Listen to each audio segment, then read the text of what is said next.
Hello, hello. I'm going to wait a little bit for some people to come up in here because I just randomly decided to hop on here. Also, my hair looks a mess, and that's simply because I just took a shower not too long ago and I styled my hair before I decided to hop on here. And also number 3 is that if like you hear anything crazy in the background, it's like raining and storming here. So if the live stream goes out, that's the reason why, because it's like been storming like crazy here. If you are a part of the Patreon, then like you already know like what's going on with me and as to why I haven't been live streaming a lot, because this has been a really difficult month for me. I'm hoping next month I can be able to live stream a little bit more, but if everything goes according to plan the way that I want it to go, I'll be able to live stream a lot more within the next month. So yeah, so I'm excited about that. But um yeah, and then like really quick, just to like clean up house, you can join my Patreon. The link is in my bio, in my link tree. You can also join the spiritual channel, Queen the Mystic. So that's my spiritual channel. Tomorrow, I am going to go on the spiritual channel and we're going to be talking about protection spells. That way, you can go into your spell work the way that you are supposed to and feel confident that nothing's going to come back on you. I also have my brand deal with the Self Pleasure Toys Womanizer.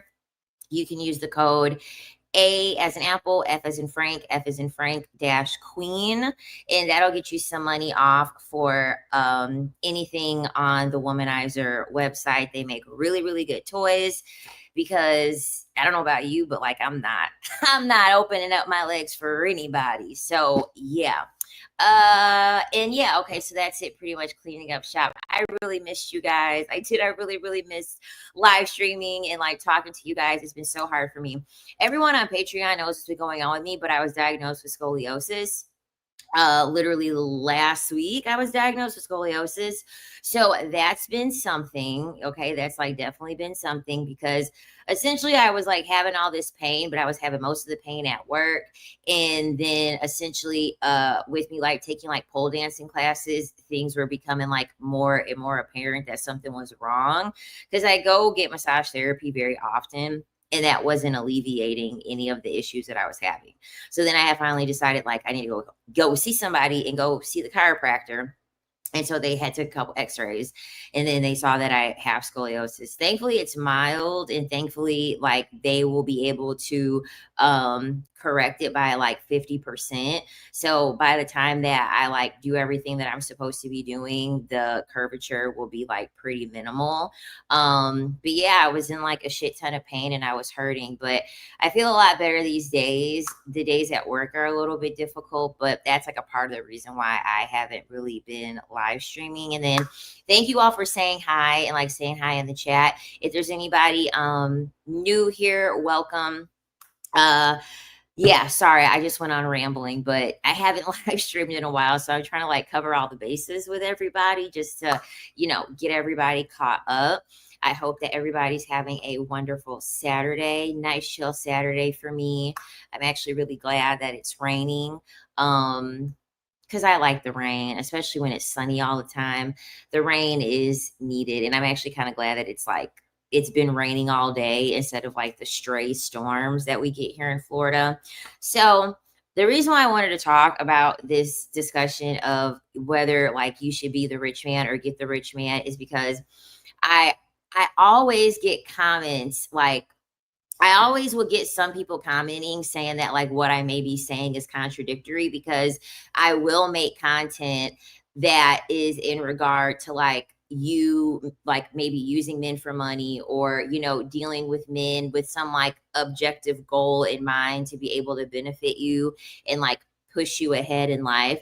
Meanwhile, also I make content that's just kind of like, don't freaking, deal with them. And oh, thank you so much for the super chat. I appreciate you. I miss you guys too. Honestly, I miss you guys too. It feels really nice to be back live streaming again. It really, really does. Um, And the reason why I make both of those types of content is because most of my dating experience was me always putting myself in a position where I was able to gain something, whether it had been financially or whether it had been through a connection or whether it had been experiences for me to gain. I've always dated that way. And then anybody that's like new here, I was a stripper. Like I had danced in a club for 4 years, but this was 8 years ago.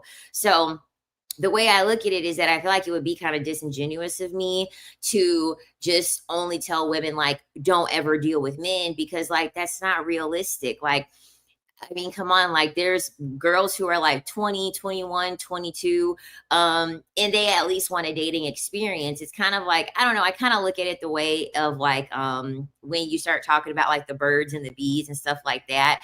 It's like parents will tell you like, oh, don't sleep with anyone, like never sleep with anybody. But then like because they don't want you to sleep with anybody, they are not going to tell you like, hey, like you need to use protection, or letting you know about like all the types of contraceptives and letting you know about like all the things that come along with if you do it. And then if you decide to do it, that you do it properly and that you do it the right way. So that's the reason why I don't just make content that says stay away from men, because women aren't going to stay away from men. Like, I mean, that's just the harsh truth of it. And I feel like it's very easy for us to, in this internet space. Thank you for the super chat, Victoria. Appreciate you.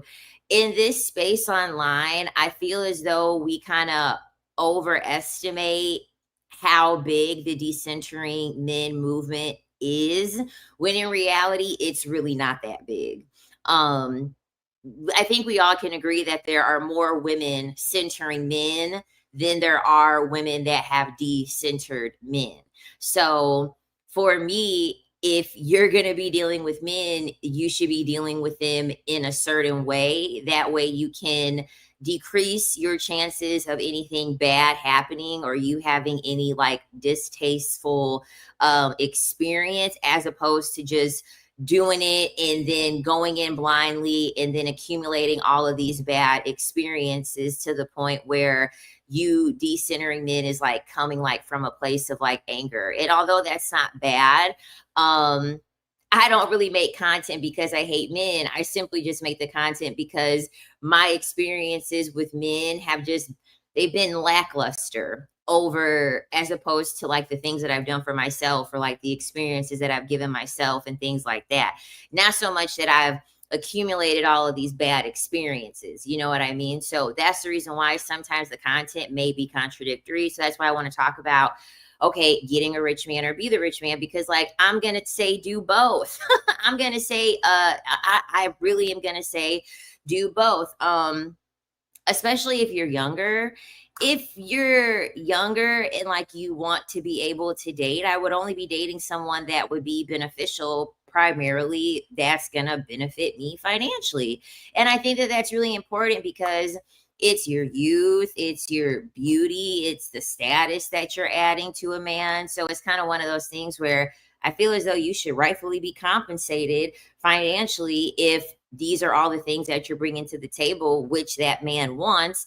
Why would you not use that to your benefit to be able to get ahead in life? And it's just like, get the rich man until you can become the rich man, and you can be able to kind of have that as leverage to kind of make your life easier. You know what I mean? And then once you get to the point where you're stable and you don't need to have to, you know, have your hand out or anything like that, then you can go on ahead and you can go on ahead and do your own thing, because that's where I'm at in life. I'm in my point in life where I don't need to have my hand out. I don't need to like waste my time or waste my energy or anything like that in order for me to obtain anything from men.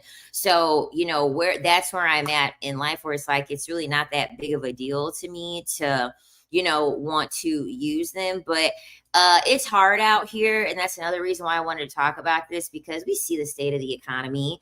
It's getting bad out here. All right. Like the wages aren't keeping up with the inflation. And I really do foresee more and more women putting themselves in a predicament where they are going to go to men to be able to get some sort of financial leverage or maybe overstay their welcome in a situation because they don't have any financial leverage. And so I kind of feel as though it's important to like highlight the fact that that's a very real thing. Cause I also like to, I also like to highlight that as a woman, you really should be, as a woman, I think one of the best things, especially like as the generations keep going along, one thing I'm really grateful for is the fact that like we don't have to rely on a man financially because you talk to like a 60-year-old, a 70-year-old woman, an 80-year-old woman,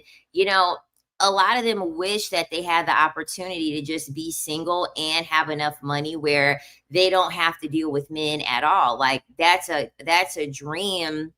That's a dream come true for a lot of women that are, obviously, more current. You know what I'm saying? More current. So yeah, so I think it's like really important because it's something that it's something that I really, really do appreciate that I even have the option to be able to do that. But I understand that not a lot of people do. She said, but aren't women doing better than men in this era? They say, okay, are men doing better than women? Because, like, okay, we have the most college degrees, and then, of course, we are owning homes. But at the end of the day, like, we still have a freaking pay gap, right? We still have a pay gap. We still have a pay gap. We still have the pink tax. We still have rights being taken away from us. So you would then have to put the financial burden onto yourself if you were in the position to have children. So although we are doing better than men, there are still things that are bigger than what we have control over that you would also have to overcome and stay ahead of. So I think like it's also important to highlight that as well. You know what I mean? That those things do exist. Those are a very, very real thing. And for some women, that's something that they're having to try to, overcome, or it's making it very difficult for them. So that's why I said before, like, you have to really have a high level of appreciation of the fact that you can even be the rich man to begin with. You know what I mean? Because I personally think it's probably more women than not, especially with so many women becoming like mothers, even though they're doing it older.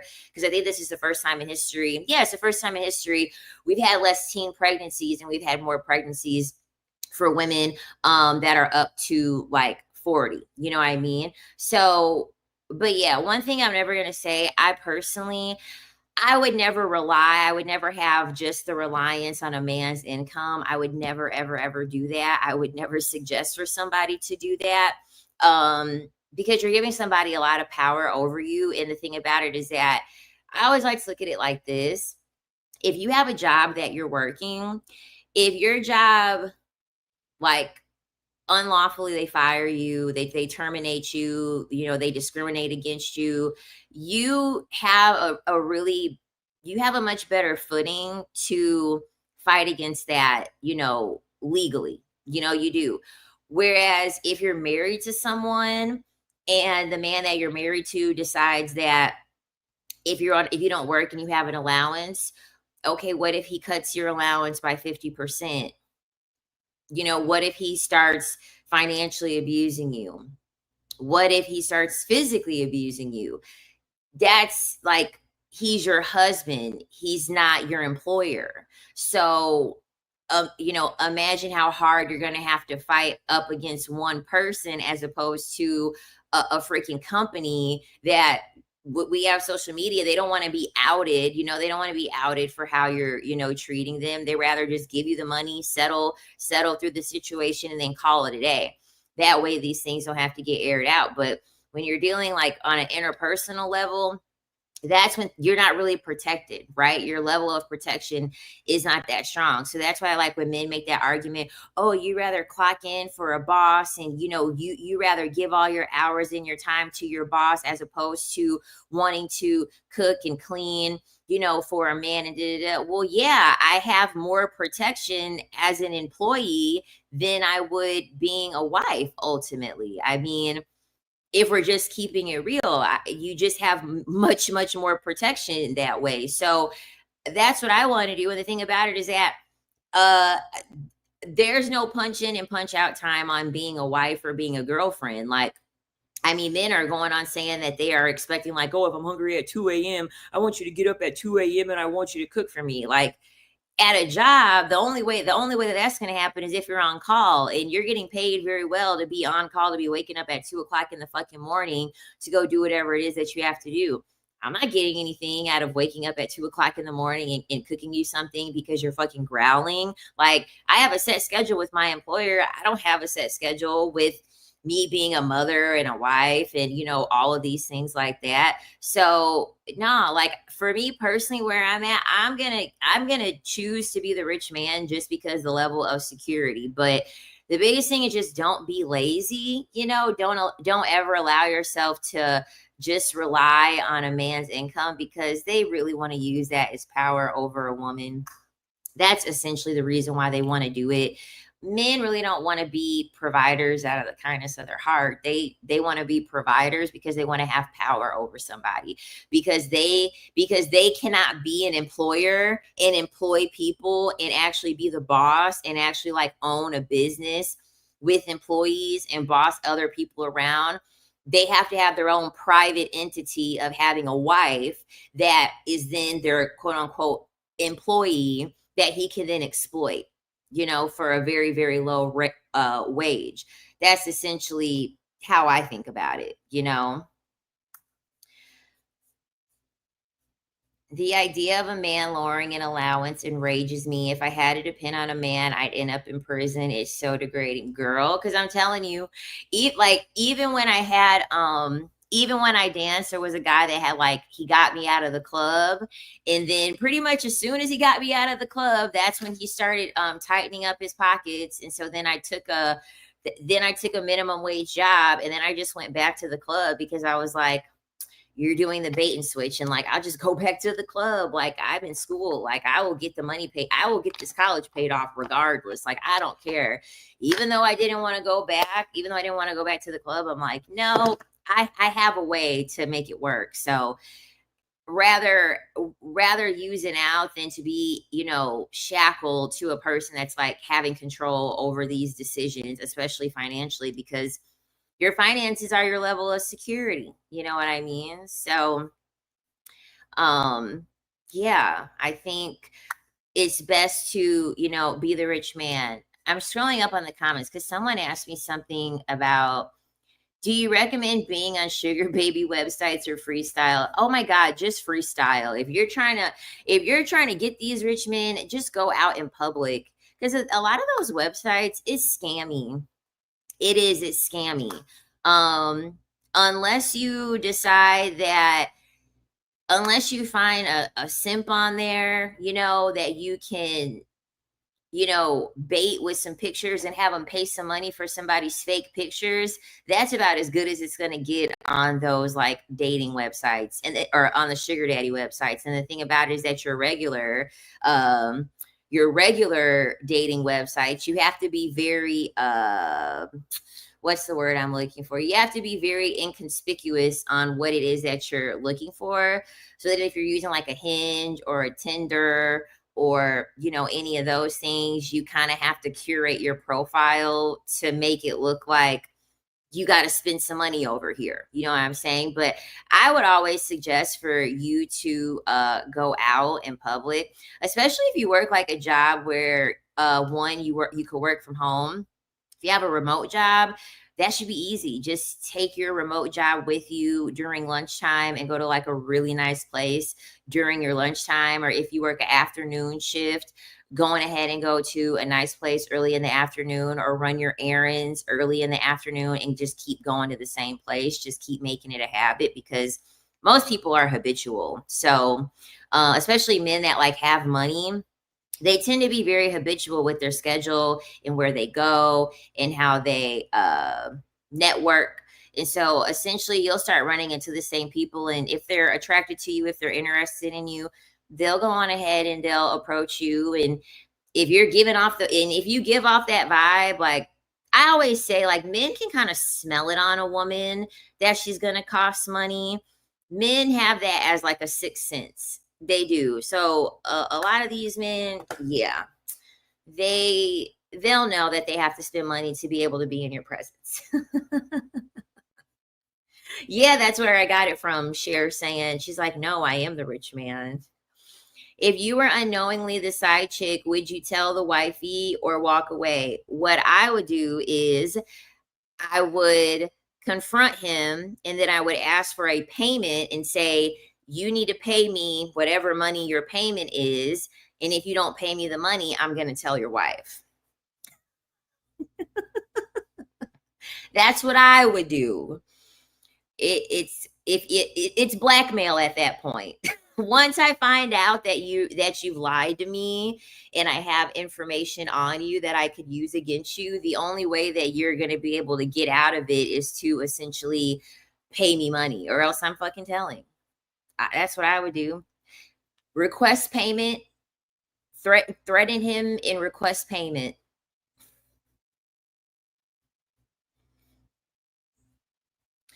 Nothing makes me feel more secure looking at the money I have saved in my emergency fund. I know that's right.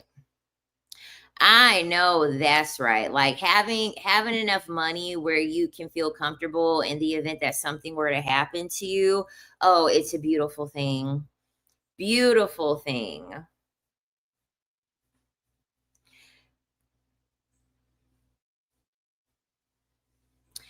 Not dating until I'm happy. And what I would do, if you tell the woman, just make a fake profile. Don't have it be don't have it be your profile. Just fucking make a fake profile. Especially if you like find them on like a dating app or something like that. Child, just send that. She said, not dating until I'm happy with my salary. Love the title, but oftentimes I wonder if I'm sabotaging myself. Would love to hear your thoughts. The happier you are with yourself, the less you're going to settle. So you're not sabotaging yourself. You're actually preparing and making life easier for your future self. The happier you are with yourself, the more that you love yourself when you are out in the dating field, the less you're going to accept bullshit. Because if you don't, only women that don't love themselves, only women that aren't happy with their circumstance currently, they're going to be the ones to settle, because it's like they're looking for something external to overcome whatever internal things that they're having to deal with that they refuse to deal with. So I think you're doing the right thing. The more together you are when you're dating, the less you're going to settle. Like when your money's right, when your body's right, when your mind's right, when everything is firing off on all cylinders, you're already putting yourself so high on a pedestal. You're not going to tolerate, ridiculousness. LOL, this will def be living in the back of my head for when I start dating, if married, blackmail. The thing about it is that the men, 9 times out of 10, the men are going to pay the money. Honestly, 9 times out of 10, the men are going to pay the freaking money. So, yeah, because it's like, I mean, you did lie after all.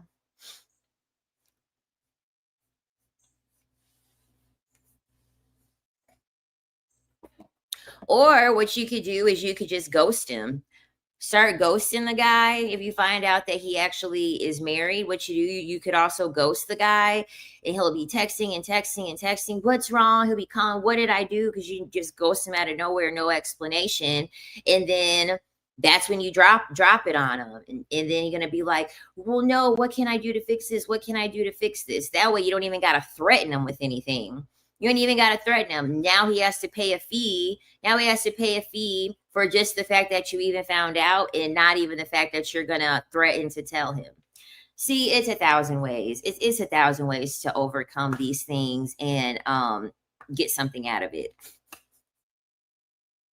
Because the thing about it is that men only take things serious when they really do see a like a tough consequence. Honestly, they tend to not care about anything verbal. It's it's an action. It has to be some action. If you start ghosting a guy out of nowhere, they're gonna start responding more to you ghosting them as opposed to you texting them saying like, "Oh, you hurt me so much," and um, you know, "I can't believe this," and da da da. Like, no, just hit them with silence randomly, and go from there.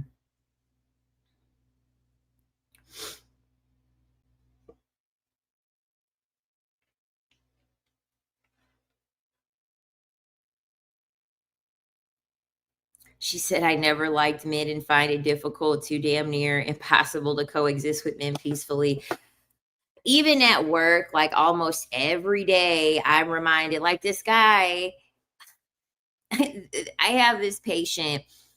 I'm walking him to the front or whatever, or walking him back to the room, and he's like, "It's time for us to have a good time." And in my head, I'm thinking, like, I'm taking you into the room to do your exam, and like I have to close the door doing this exam.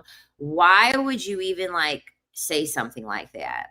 And like expect for me to now feel comfortable. They don't have any sense of self-awareness on how they make other people feel uncomfortable. And then they wonder why women have to constantly feel like we're on guard around them because they're not cognizant of the fact of like just you saying something like that would easily make a person feel uncomfortable because I don't want to have a good time with you. Weird. She said, "Just be careful. They don't know where you live because they'll harm you. You better keep that thing on you." That's another thing, too. Like, this is another thing that I really, really want to highlight. Okay. If you're going to like play these games with men, okay, and like you do want to deal with these rich men, you need to make sure that you are taking all the precautions to protect yourself. And this is coming from an ex stripper. Okay. Like it's very, very important that you are taking the necessary steps and precautions to protect yourself. Okay. You really, really do have to. You really do have to stay ready. You have to stay ready. And honestly, the harsh reality of it is that I wouldn't even stop this at you just using men for money. I would keep this at just with you dealing with men. I would keep this with you just dealing with men. Later today, I'm gonna cover a story that is actually kind of highlighting this because you also have to remember it's gonna be the husband that unalives his wife. You know what I mean? Like the number one person that's gonna be the victim is going to be a woman, and it's going to be the person that she loves. It's going to be the person that she's laying to. It's going to be the person that she had a child with. That's going to be the person that is going to harm her. So regardless what your intention is with dealing with men, just the mere fact of you dealing with a man, you have to stay ready. You have to stay on guard. You got to stay on defense mode.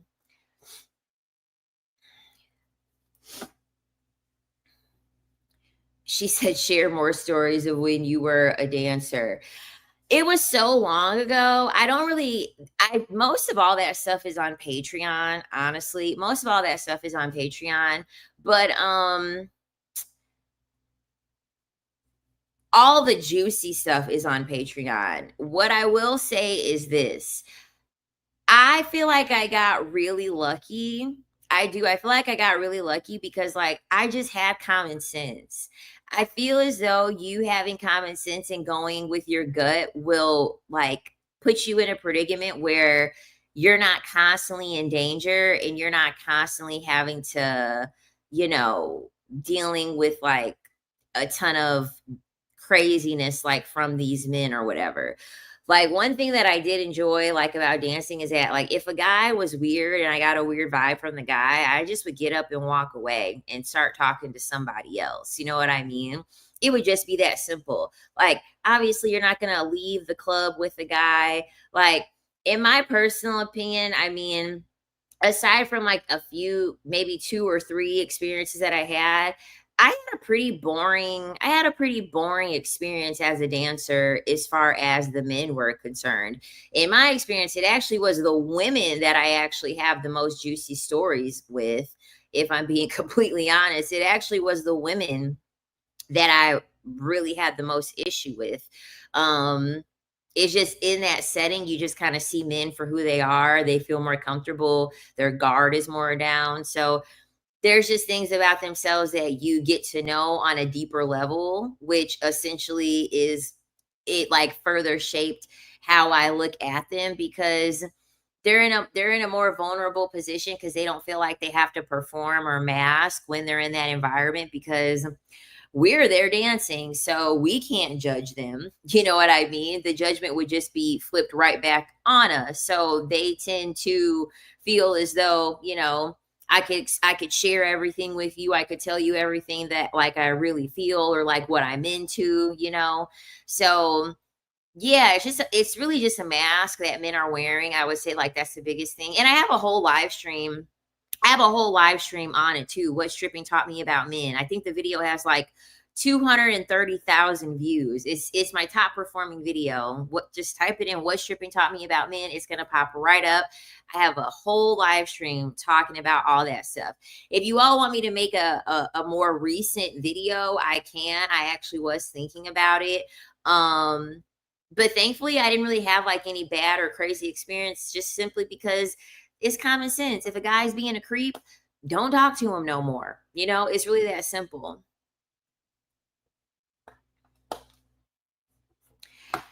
And thank you for asking. I'm doing well. I literally wait in my car when I pull up to the gas station. Yes, if there's too many men inside, I just do not want to breathe their air sometimes. I'm the same exact way. Even if they're like, I kid you not, at the beginning of this week, I pulled into the gas station, and I mean, it's during the day, it's an open gas station, whatever. But like, there was a guy, he wasn't across the pump from me, he was across and then behind on the other pump on the opposite side. Chow, I waited until that man drove off for me to go pump my gas.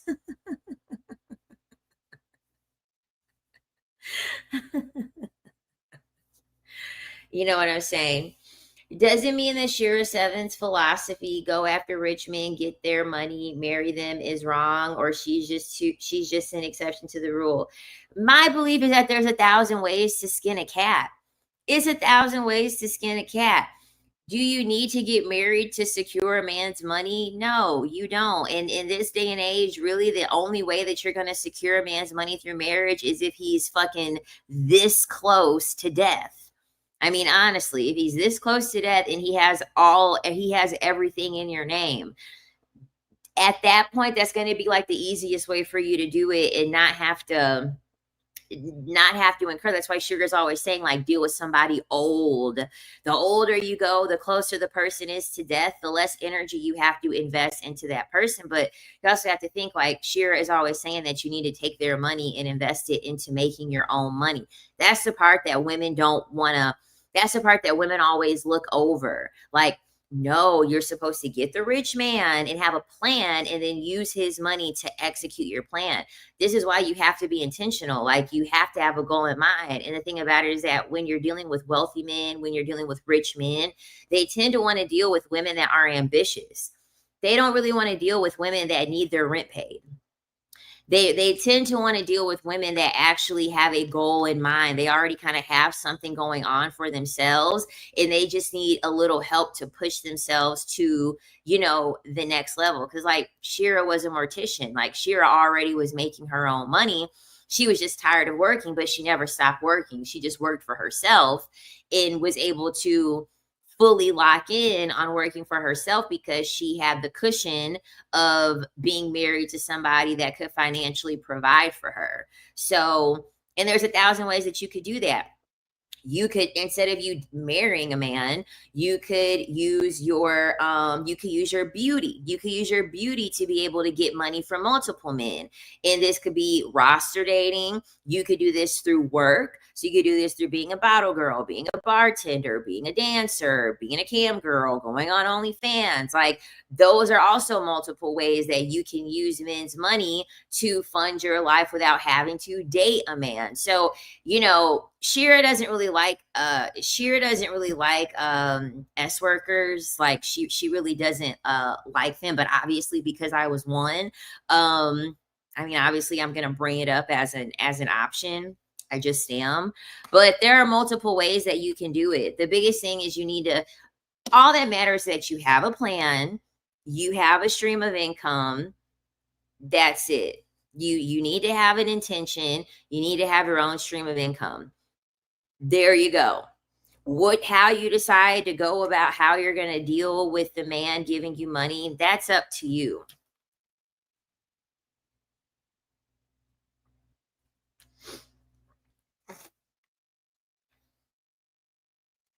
Yes, and Hoe Tactics is a really, really, really good book. If you want to learn how to essentially use what you have as a woman to put you in a predicament where you can have a financial gain from men. And a lot of it is just practice. Honestly, a lot of it is just practice. I think a lot of women, you guys want to like go freestyle, and then you want to hit big on the very first day that you freestyle, and it's like it's not gonna happen that way. The biggest thing, if you're going to be dealing with a rich man, and I talk about all this stuff in length on my Patreon, but the number one way to secure a rich man, you have to find the thing that he has a void in. Like what is the thing that he's insecure about, or what is the thing that he really is needing? You will know this through having a conversation with him. You got to let the man keep talking. Like a really easy target, a really, really, really easy target to find when freestyling, a widow. I don't know if they call a male a widow. Like, I don't know if widow, I don't know if the term widow is like a gendered term, but a man that lost his wife and it was like unexpected, that is like a perfect candidate. That's a really, really good candidate if you want to be able to have a man spend money on you. He's going, widower. Yeah, because he's going to constantly be talking about his wife. I miss my wife, and I just missed it when my wife used to do this, and like I miss like watching like the show with my wife or whatever. And you say, I watched that show. I never watched it before, and I could see why your wife actually liked that show. It was a really good show. Really? Well, maybe we can hang out and then we can go watch that show. Men are weird like that. That's like the easiest target. That's the easiest target. Find a widower. Get you a widower. Find someone whose wife literally has passed away recently. Super, super simple. All you have to do is fill in the cracks of his wife, and he literally will feel like he is dating his wife who's way younger, and he'll start giving you money. That's the easiest target. And then whatever other thing that they start talking about that they wish that they could do, or that they wish that they could have, all you have to do is just essentially become that thing, and that's the easiest way. I'm curious, can you gain financially with a rich man when you are over 40? Hell yeah, especially if you're in shape still and you look good. Hell yeah, you can. Because the thing about it is this, if you're 40, if you're 40, you're going to be great for like a 60-year-old man, or even a 70-year-old man. Like honestly, when I'm at work and I look at the age of some of these men, I'm like, dude, these men are living too long. These men are living long. People in general are living long, but like I have patients. I'm like 82 years old, 83 years old. I had one man, he was 93 years old. Like imagine being with a 93-year-old at 40. Go help. I'm telling you, go help at somebody's nursing home. Go help at some place where these men are old and dying. Listen, 40 ain't nothing to a 75-year-old. As long as you keep up your looks and as long as you keep yourself together, no, 40 is perfect. In my opinion, I feel like at least what I see here in Florida, I feel as though even for a lot of the men that do have money, even I feel like I'm too young for them, because even the men that are older and they are wealthy, they're actually with women that are closer to their age. Like they're not with women that are super young. You see that in places like Miami. You see that in places where women kind of come and go more frequently. But when you're when you're in a town like Naples and, places where it's a lot of like older white men, because that's usually that's pretty much the demographic here in Florida, they're going to be with someone around their age anyway. They're not out here with these super, super young women. Yes, the key is to find a man with money who is generous with his money.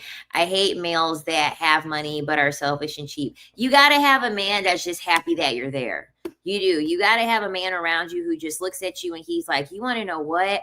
I'm just happy that you're here sitting across from me. I'm just grateful that you took time out of your day to even talk to me." And usually when they're older, they ain't got nobody to talk to. They ain't got no life. That's really what's going to count to them. They're going to be so happy that you think that they're just so special that you took time out to talk to them. Um, yeah, and they're generous. They'll pay you. They'll be happy that you're there. The stingy men just aren't grateful that you're there. Okay. They have other things that they're more excited about. They're more excited about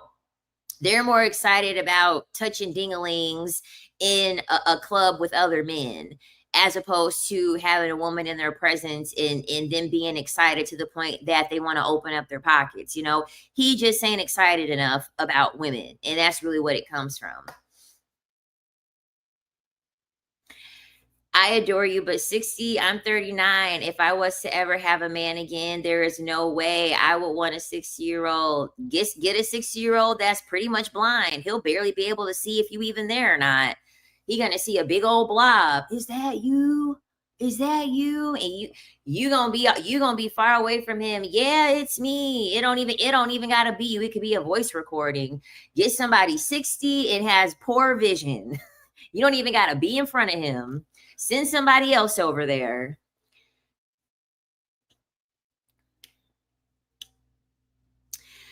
Dancing made a lot of money, but got hooked. So all that's gone clean now. Well, I'm proud of you. I'm very, very proud of you for overcoming that.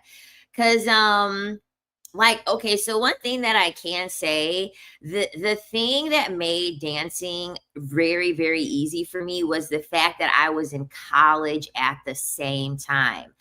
Very hard for me to want to drink, very hard for me to want to do any substance when I have a biology exam at 8 a.m. the next morning, and I'm having to pay for my own college education. If you are someone that is thinking about like going into SW, you really do need to have something else that you're working on while you do it.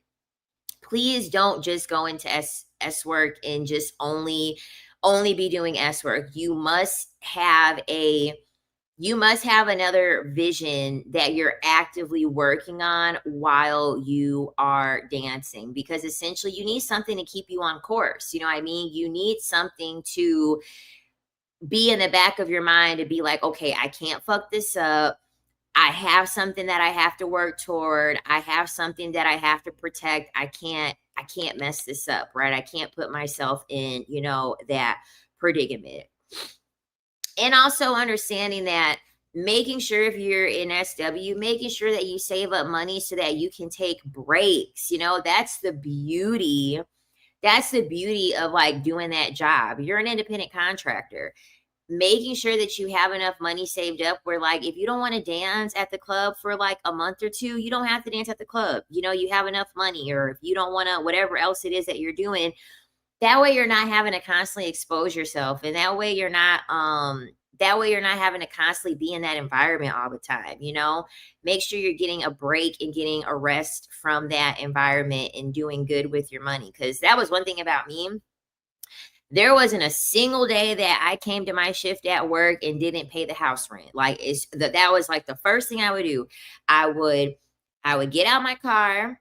I would go in the back. I would change it in my clothes, because I would always have my makeup ready before. And first thing I do, I go in the back. Here's my house rent. Here's my house rent, boom. And then like my goal was always like, okay, with my goal is to make my house, my rent, to make it back within the first hour. I need to make it back within the first hour. And then boom. What's your main source of income? Make videos on money? No, I work in healthcare, child. My sugar sent 4K for my 40th. Oh, I know that's right. I love that. I love that for you. My guy got back with his wife, which is the best decision considering his position. Yep. I'm assuming when approaching rich men, you have to be extremely confident in fitting the look. Is that safe to say? They got to approach you.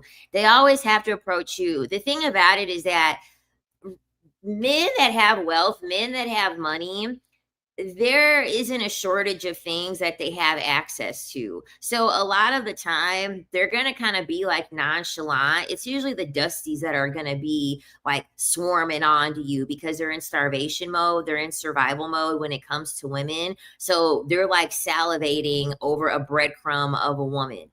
Men that actually are very successful, you always want to make sure that they approach you. But yes, you do want to be confident. And yeah, essentially you want to be able to, fit the look. But also my thing is this, there's so the sector of business is changing more and more and more where people can be more authentic, especially if we're talking about like a self-made wealthy man, not some man that's like a CEO of a large company, or he's a part of like some large like brand, where he has to be the face of that brand, and so therefore anything attached to him has to kind of fit that mold. If you're dealing with anyone that's self-made, really they probably will have something that they're looking for that's unique. But usually like being more polished, dressing in solid colors, not being too revealing, just having enough sex appeal to not give off stripper, you know what I mean, night walker, having just a sprinkle of sex appeal with confidence, with like that grown woman sophistication.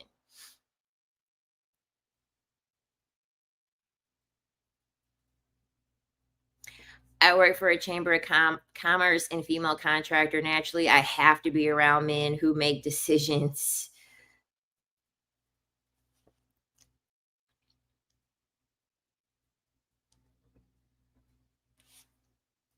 How to break the cycle of first having to look like money to get the money from them.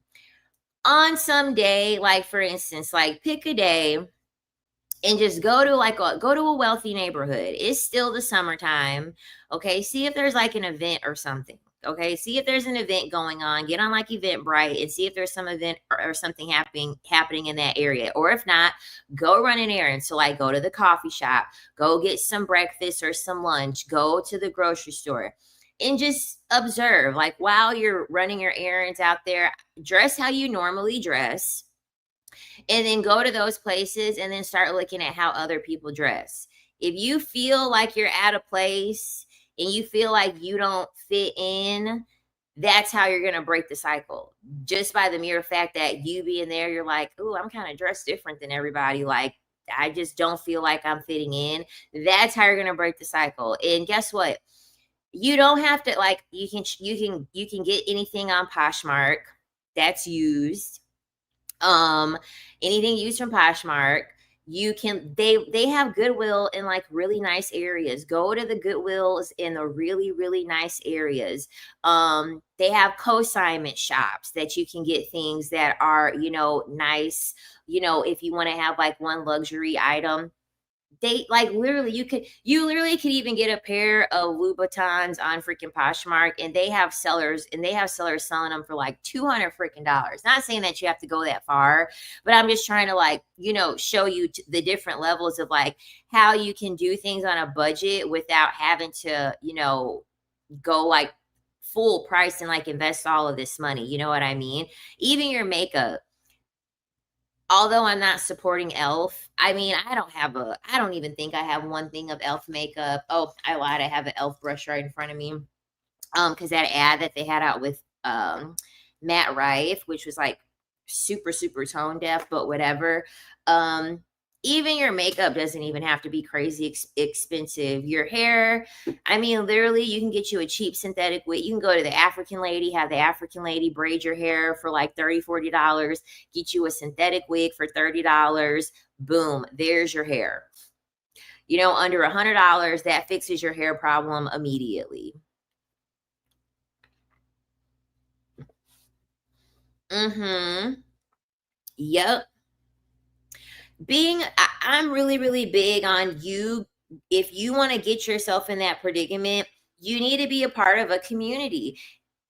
You need to be a part of a community, and you need to be a part of a community in like a really nice area. That's a really good, easy way to network with a lot of people that know other people, a lot of people that have, money, anything that's philanthropic, yeah, NYX. I don't use any face products from NYX because I used one, okay, and it broke me out, but I use all those little butter glosses. But you could do all that stuff on a budget. Yeah, they put Matt Rife on an ad, and it was something else. I was like, the fact that we have a man that joked about DV being in an ad for makeup, knowing that makeup is commonly used by victims of DV, is crazy work. Crazy, crazy work. Exactly. No offense and all love, but the factory worker hoping for overtime will not show you upward mobility, not even thinking, hell no. You absolutely 100% right. And this is coming from somebody that only had to date one blue collar man to learn to realize that. Because here's the thing too, you have to you kind of have to understand like what type of provider that you want. And I have like a whole thing about this on Patreon, because there's different types of providers, because you're making the decision on how you want to be provided for. What if you want a provider and you have money? If you have money, maybe you need a provider that has connections to people. Maybe you have a business, and let's say you want to get your business pushed out into stores. Okay, so the type of provider that you would be looking for would be a provider that would be providing you opportunities, because you have the money already. You just need to be presented. You need to be fronting face with the people that could have these connections that you could shake hands with to get you to the next level of where it is that you are, because you got the money already. If you're just strictly caring about getting a provider that can, help pay some bills or whatever, you might do better getting you a blue collar guy. And if you don't care about being mentally stimulated, if you don't care about really building an empire, you may be better off with a blue collar guy.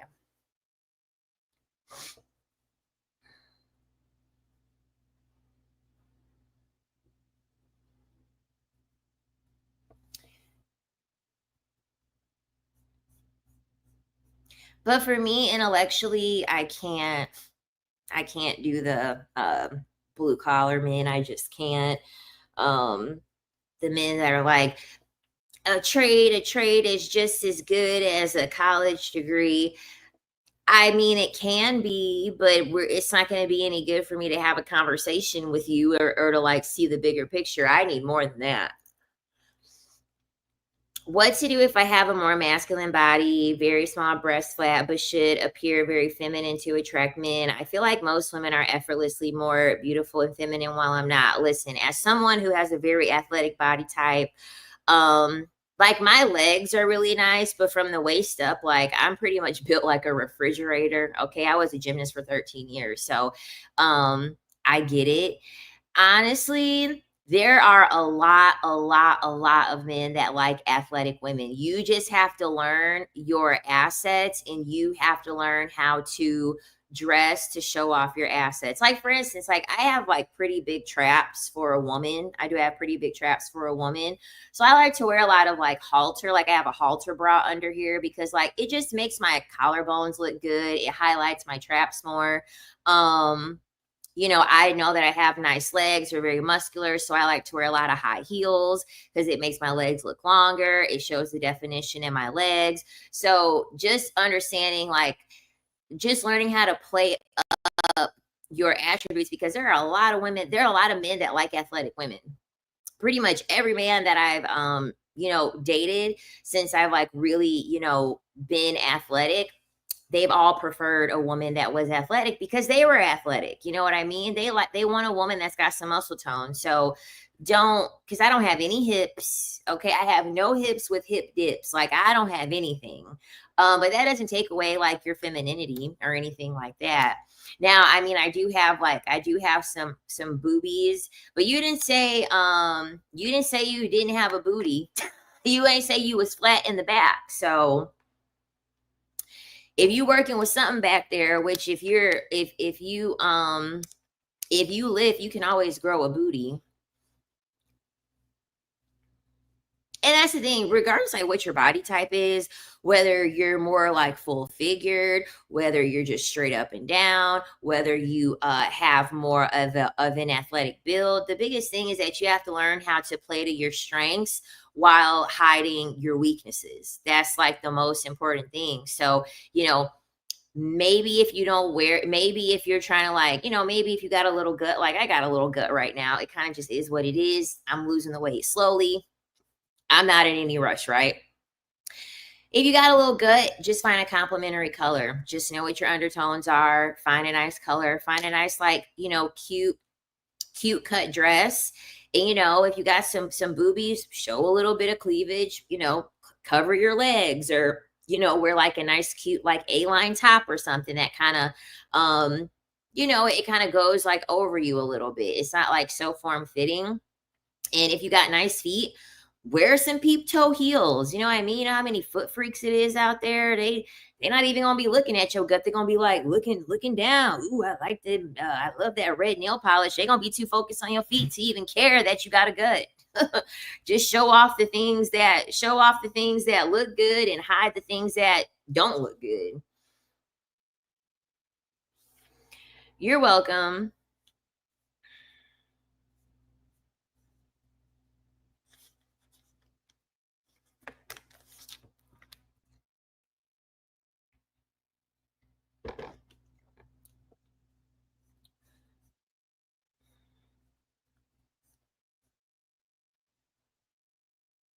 I cannot focus on the feet. Yeah. Because that's the thing too. Men typically, in my experience, men typically like to fixate on one thing on a woman. Some men are really crazy about hair. They're really crazy about curly hair. So they don't care if you got an athletic body type. They don't care if you're thin. They don't care what size you come in. They want someone that has curly hair. Or they're a lip guy. They want someone that has very, very full lips, or they want a girl with really, really tall legs. Most of the time, men have one thing that they fixate on with a woman. In most cases, that's usually going to be the thing that they're looking for. Like the one guy that I used to deal with, he didn't care. He didn't care that I had a little extra weight on me compared to when he had met me like back in 2021. He didn't care because all he cared about was the fact that I looked athletic. Because I looked just as athletic back in 2021 as I do now. I just got a little bit of weight. But when people see me, they could tell that like I lift weights. They could tell that I'm athletic. He didn't give a damn that I'm like 30 pounds heavier. He's like, no, you are still athletic as hell. And all I care about is the fact that you are athletic as hell and your booty looks even bigger. So he wasn't mad. He just cared about the package being athletic. You can be a little bit bigger and still be athletic. Like, come on. Have y'all ever seen like the shot putters? Some of those shot putters, those girls, they're athletic, they're just bigger. You know what I mean?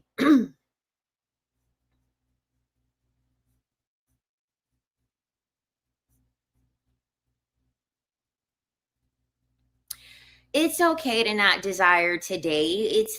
It's your body's sign of being tired. Like, and I think women need to feel more comfortable with that. When you don't have a desire to do something, it's your body telling you that you're tired. Like, I didn't feel like going to pole dance classes today. I didn't feel, I had no desire to go to pole dance classes today. And it's like, well, of course I had no desire because I was at the studio 2 hours on Thursday. And then I was at the studio for an hour a day. And I was there during my fucking period. Like, of course I have no desire. why would you desire dating when you just had a bad experience? Like, that's like getting in a car accident and being like, I have no desire to drive. And it's like, of course you wouldn't have a desire to drive. You just got into a traumatic ass car accident. Like, that would logically make no sense to want to do such a thing after having to have something traumatic like that. So please don't feel bad about you not wanting to deal with men or you not wanting to date. Listen to what your mind and listen to what your body is telling you. You deserve rest from things that have hurt you. You deserve rest from things that have traumatized you. Yeah, me too. My problem is I want to find a rich man, but I have zero patience for males. The first thing they do to annoy me, I block. And this is the reason why I'll just be the rich man. Okay. I have less annoyance with the steps having to be taken to be the rich man as opposed to the annoyance that comes along with being able to find the rich man. It's very easy to turn me off and it's very easy to piss me off. I'll just do what I have to do to be the rich man because I just don't feel like it. I don't feel like dealing with all that craziness.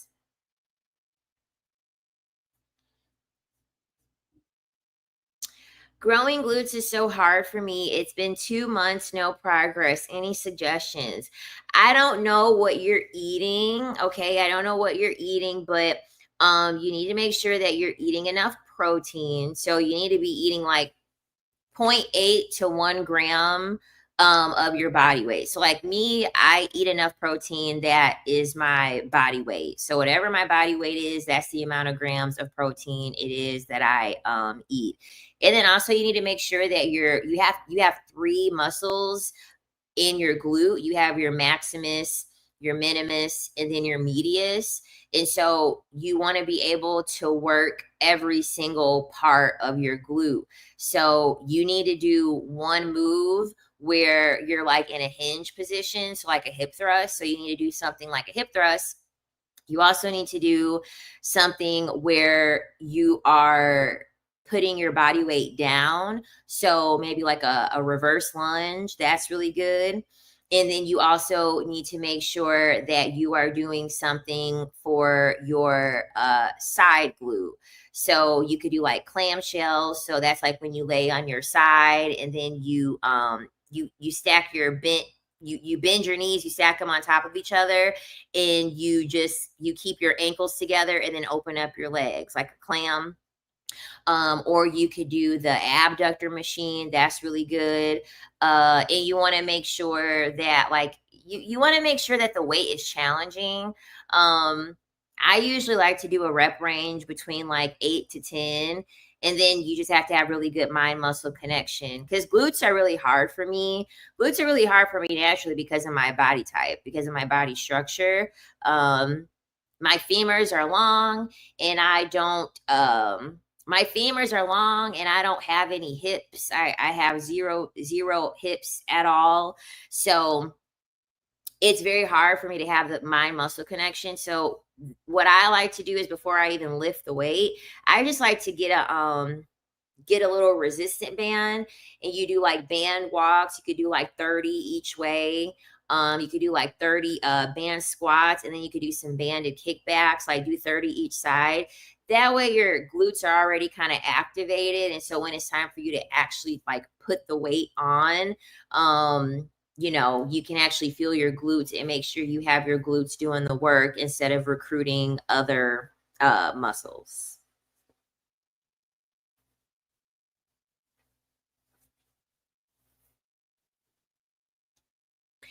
I have no hips. Like I literally have no hips. I have zero. I got negative hips because I got hip dips. So I have no hips that dip in. Like I'm literally negative. I'm negative in the hip region.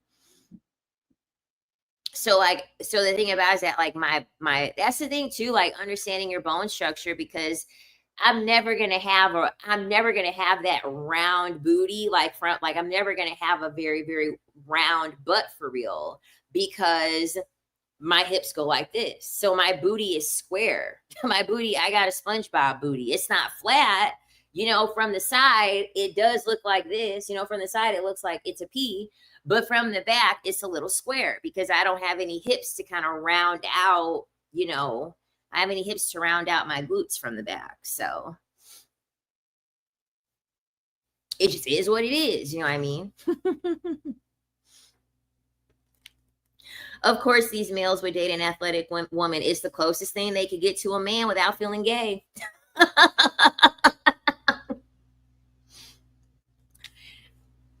Like when I tell y'all, when I lived in New York City, that's when I was like thick, thick. Okay. I was like thick, thick. And I remember I was like, I'm bored. I'm like, I'm not gonna talk to any of these dudes. And I put all my bodybuilding pictures on there when I was really, really cut. Those were the most amount of likes I ever got. And I mean, could it also be because I was in New York? I mean, it very well could have been too. That was the most amount of likes I ever got on the dating app. And the most attention that I've ever gotten was when I looked crazy athletic. That was when men approached me the most. Men approached me the most when I looked crazy, crazy athletic. That was the closest I looked to a man. And then that's when I was thinking, I was like, okay. Hi. Yes, I think this is the third time that I went live this month. Usually I try to go live twice a week, but it's been a rough month for your girl. It's been a rough month, but God willing, with what I have planned, I'll be able to, especially within the next month, I'll be able to live stream a lot more. But we're gonna see. We're gonna see. But yes, it is raining out there. Child, it is raining out there. And I have like no food. I do have food, but I don't have food. But honestly, I ain't got no food for real. So I'm gonna have to go out there at some point and get me some food. And I'm trying to be good. I'm trying to keep this this stomach getting flatter. Me losing losing my arm fat. But I'm keeping my calories super high. Like I'm keeping them as high as I possibly could keep them. That way my metabolism doesn't tank if I try to, like do it too quickly. Especially with me having being recovered from binge eating disorder. I don't want to go back down that path.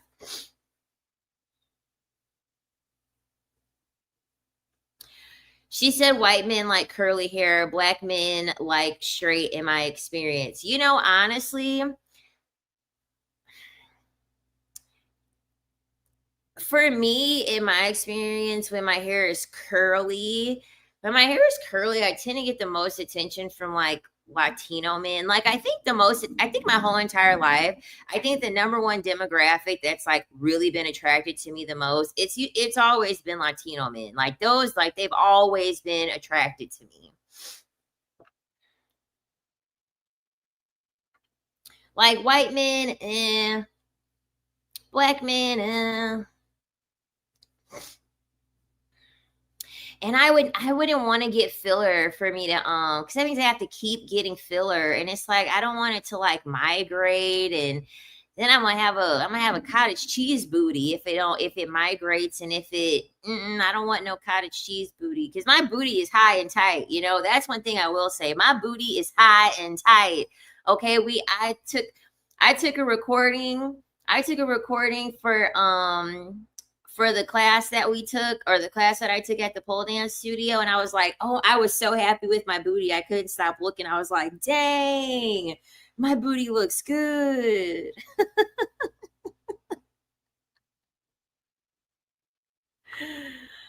You look good. You already look slimmer. Congratulations. Thank you. Exactly. I'll deal with men when I feel like dealing with them. But right now, I don't feel like dealing with them. Have you shared with us how to recognize, maintain, increase, and protect your energy? It's probably sprinkled in there within other live streams. I don't think I've made anything specific with those things, but I surely can.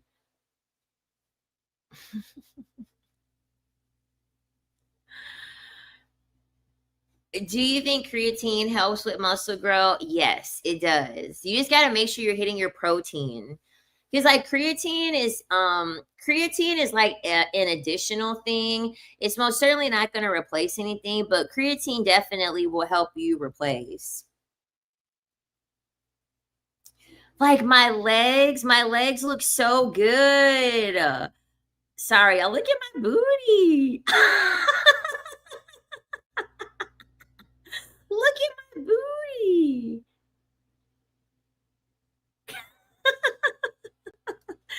So yeah, sorry, my ADHD was kicking in. I'm like, my booty looks good. I was happy. But creatine can help. You just got to make sure you drink a lot of water. Make sure you stay super, super hydrated when you're using creatine. And thank you for enjoying the Patreon. I can't wait until I can post on there more. And I can't wait until hopefully one day I can have the ability to not the power going out and then coming back.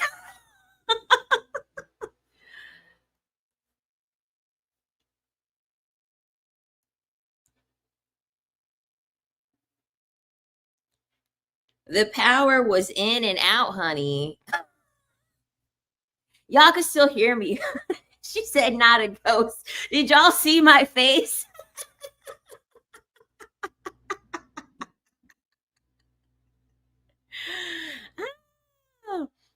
And the crazy thing is that I literally put Palo Santo throughout this place this morning.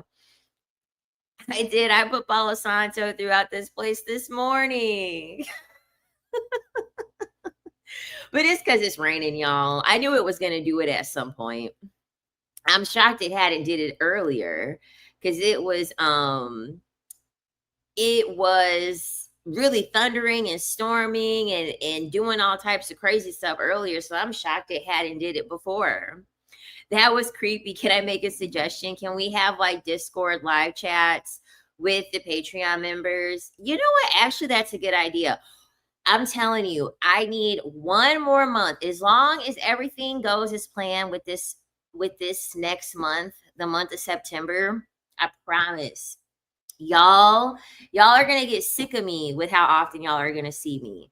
Okay? But I can't speak on it yet. I'm just going to let the universe do its thing, but I have a lot of plans for everything that I'm doing. I promise. So yes, I'm gonna make sure that you guys can see more of me. I can like be more involved because yeah, I think things are working out. Things are working out where I can make myself more available.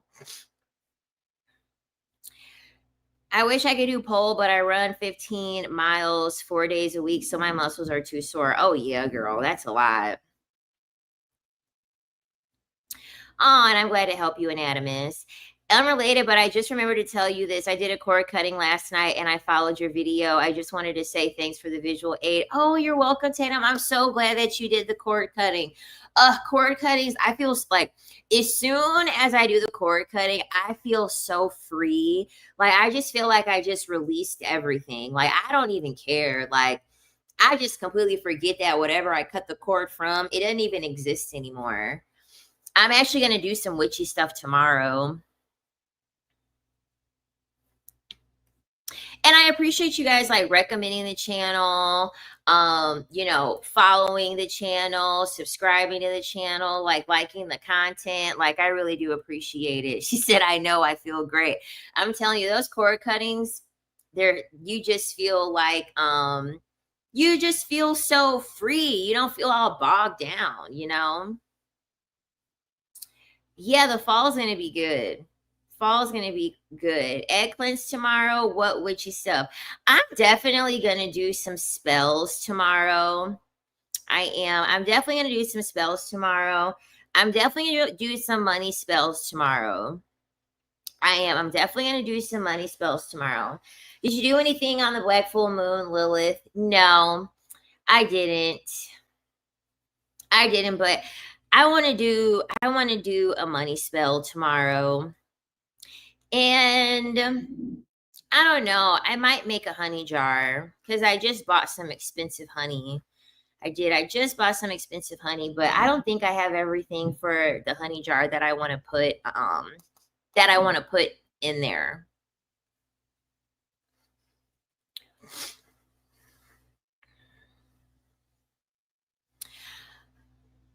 Honestly, the struggle of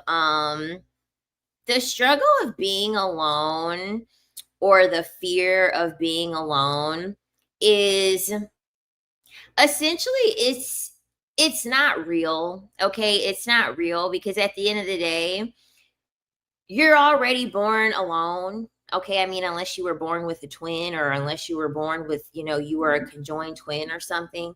um you're born alone, and you also have to think like, so this is going to be like a weird like approach, but like, okay, so I do ultrasound. That's what I do outside of here.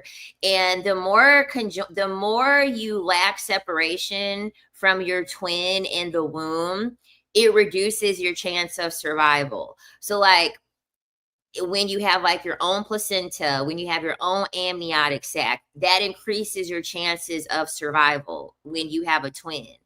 The more you all share, so one placenta, one sac, the chances of the survival goes down. And I always like to remember that, and I always like to remind myself of that, because just even from an evolutionary standpoint, the body doesn't do well with like codependency. The body doesn't do well with codependency. The body actually thrives on it just being just one person, to increase your chances of being born alone, because everything that you need, you have it within your own self. There is nothing external, because everything external, this is all fake. This is all fake. None of this stuff is real. That's why I have the spiritual channel, because in order for you to be able to like master these things, you have to embrace like the spiritual element of things. All of this stuff is fake. None of this stuff is real. Not a single thing of this is real. None of the constructs or the races or the job or the material things, none of it's real. It's all fake. And so once you realize that all of this is fake, none of this stuff is real, you look at life differently, to the point where it's like your aloneness, or you having a fear of like being alone, it's really just rooted, it's more so rooted in this delusion that they've sold to us, of you being codependent.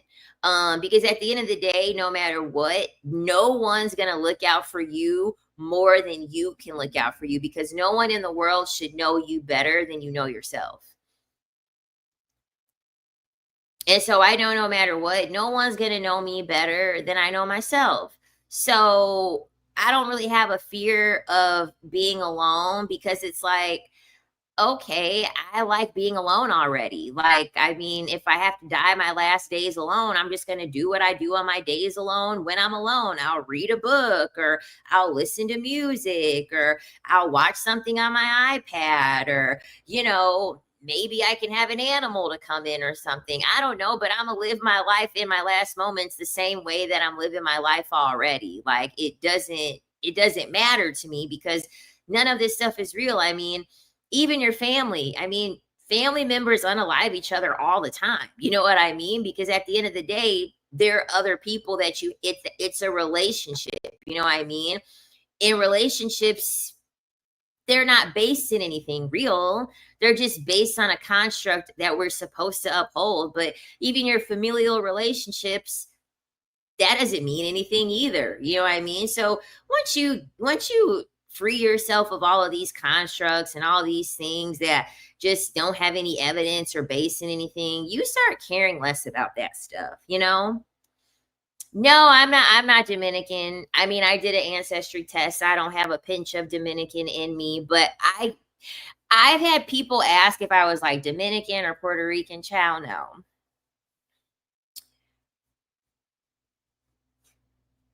Like I was watching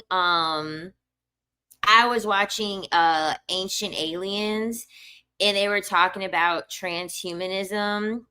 I should really save this for the spiritual channel. But in short, they were talking about transhumanism, and they literally like reverted back to exactly what it was in the Matrix, when essentially we're getting so smart. And the reason why we're getting so smart is because there's like code coming from the external. There's code coming from a power that's greater than us, that's smarter than us, because they were here first. So they're essentially sending that code to us. We're operating that code, and eventually we're going to be so smart, we're going to get replaced. Okay, the human race is going to get replaced because it wasn't humans here first. It was extraterrestrial things here first. That's the reason why people can't understand how they built the pyramids. You know, they're like, there's no way that humans can do that. Yeah, because humans didn't fucking do that. Something greater than a human did that. So none of this is real. And so they were saying with the transhumanism, it's going to get to a point where when Neo had like first went into the Matrix and he was the baby, and he was the baby plugged up to all that stuff, and then he saw that there was like a factory of like all of these babies like pretty much like being plugged into the Matrix, and they finally like get born into it.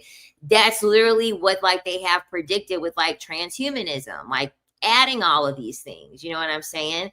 Because it's the real thing. That's why people say, oh, if we don't have children, that means that civilization is going to end. It's inevitable. Okay, civilization is going to end whether you fucking like it or not. It's nothing that you can do about it. like like come on. It's just, this is the stuff that like the CIA and the FBI, that's like the stuff that they want to hide. You know what I mean? Because if they reveal that stuff, people are going to start freaking out and being like, they're going to start asking questions. They're going to start being probing and wanting to know, okay, well, if that's what this is really, then what are we here? What are we doing?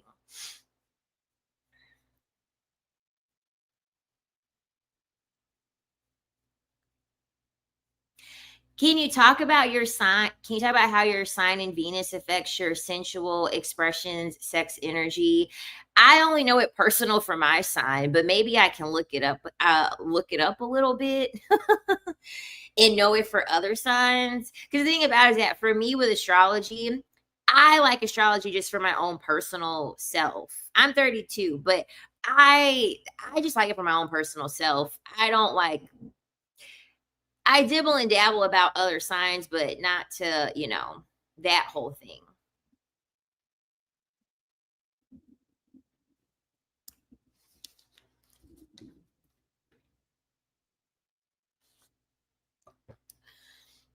And you could be right. I don't know. But yeah, when people ask me, I'm like, nah, I'm black. I heard on a podcast someone talking about how pharaohs and stuff were essentially possessed by aliens. I thought that was interesting. I never heard that before. That's what they talk about on Ancient Aliens. That's exactly what they talk about on the show. Pretty much, if you read a lot of things and you watch a lot of things about it, they pretty much say that like aliens are like the source for everything. Like aliens are pretty much like the source of creation. And so everything that we're thinking is essentially a signal from something that they've already done before.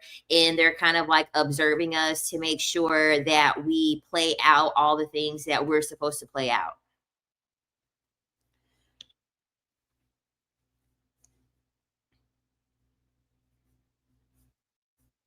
That's why it's barely any rich men. The aliens are telling these men, go be, they're whispering in their sleep, go be DL, go sleep with men, go be broke. So women can start taking over. They're sending the code to these men.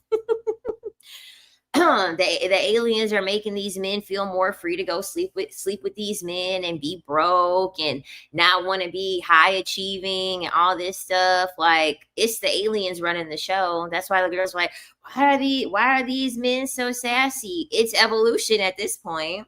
It's something we could do about it. Don't spam the comments. That's a really good way to like get kicked out of the chat. Please don't spam the comments.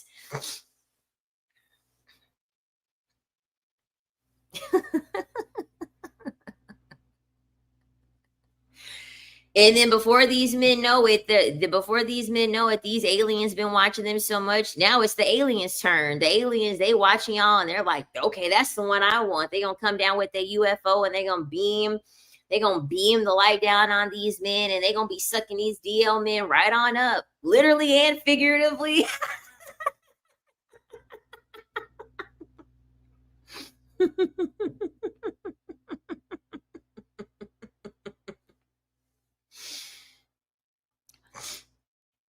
Like, oh my gosh. And I guess they were saying something about how they are predicting that there's going to be aliens, that it's going to be African American aliens that are going to make themselves present in America in like November. Okay. Right, like at least ask. Damn, it ain't like they're even sending like a super sticker or super chat or anything. Thank you for the super sticker, Zuri. Appreciate you. It's like, dang.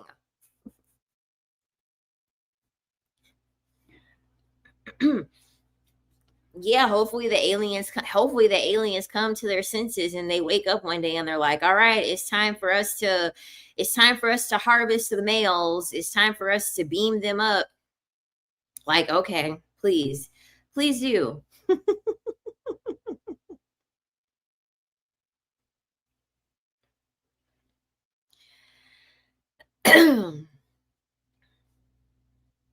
Shoot, I wouldn't be too mad if they beamed me up. Like, I'm ready. Okay, I'm ready. I need a break from this place.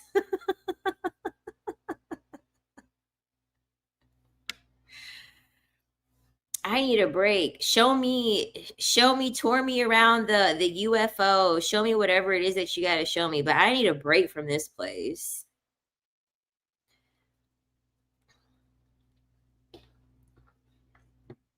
I got a few aliens for the aliens to take. I got a whole laundry list. I'm gonna just give them my whole block list. I'm gonna give them my block list on my phone and then all of my platforms. All the people on my block list, that's who the aliens can take. Oh my god, they definitely would. They definitely would try to do some crazy stuff to the aliens. The men are gonna look around and be like, "Where are the women at? Where are the women at?" That's how they're gonna bait the men anyway. The aliens are gonna be like, phone home, women, it's women here. Come up, it's women here. It's a unique type of woman here. They're gonna be like, really? Yeah, the newest variety of woman. And they're gonna get there and ain't gonna be no women there. And they gonna be mad. Gonna be like, all I see is aliens here. And then they gonna try to R word the alien, and the alien ain't gonna have nothing down there. Ain't gonna have nothing down there at all.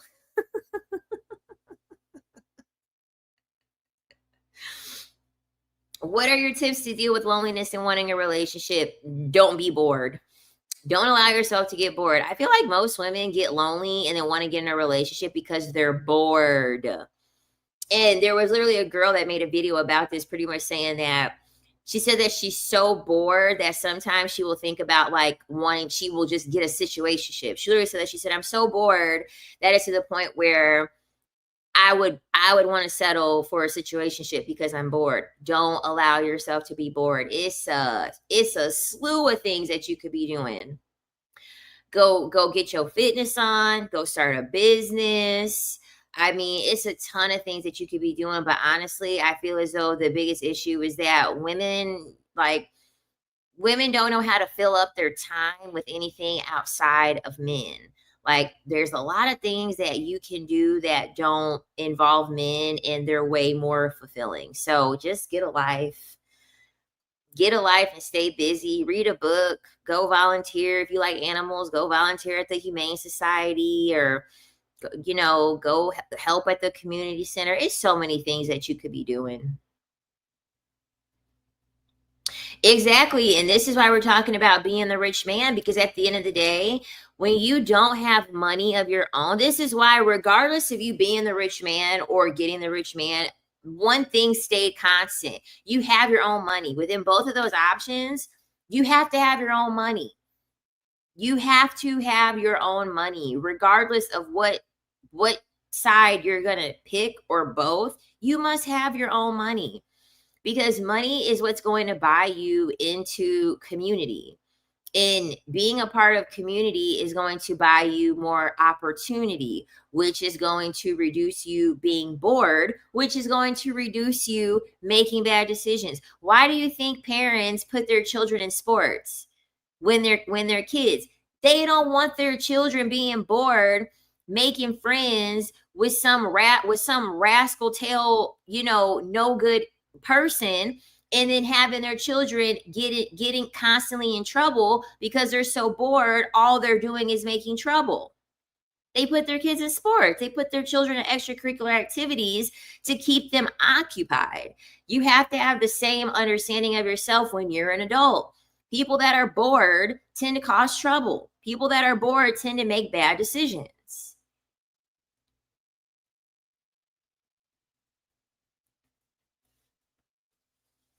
Ooh, nice. Boat ride. Boat ride by yourself and Ruth Chris. That sounds like a dream. And happy belated birthday, by the way.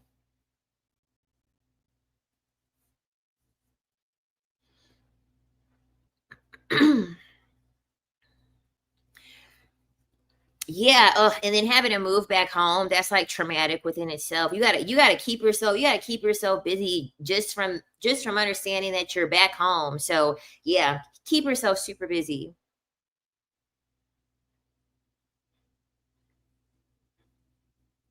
And the thing about the three Virgo women, Virgos are all about perfection. They probably was so bored they got a dusty, and they're like, I want to perfect these dusties. That'll be my project. And it's like there are like a dozen things you could have perfected with yourself in your own life.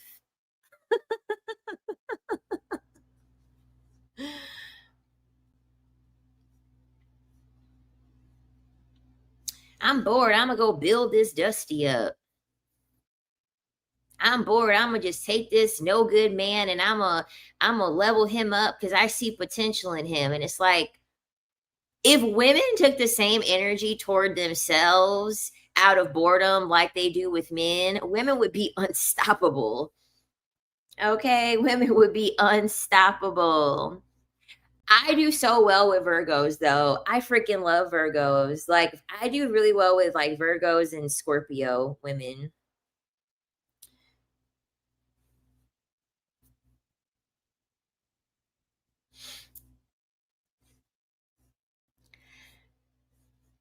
And yeah, Sagittarius is gonna be too all over the place to want to be dealing with somebody.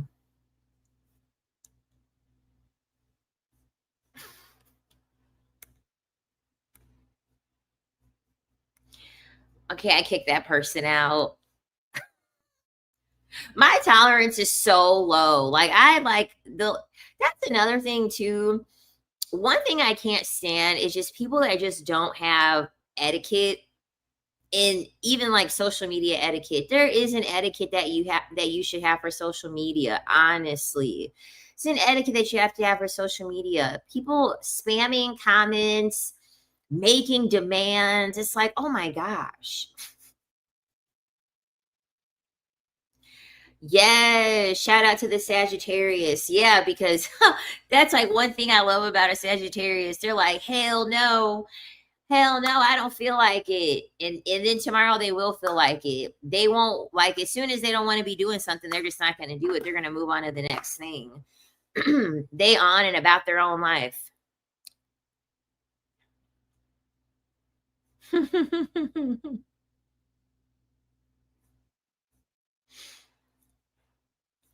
I've never thought this though. I remember I gave a boy $17 one time, $10 one times five, and then two times two, and I vomit afterwards. And I have never given a man money again.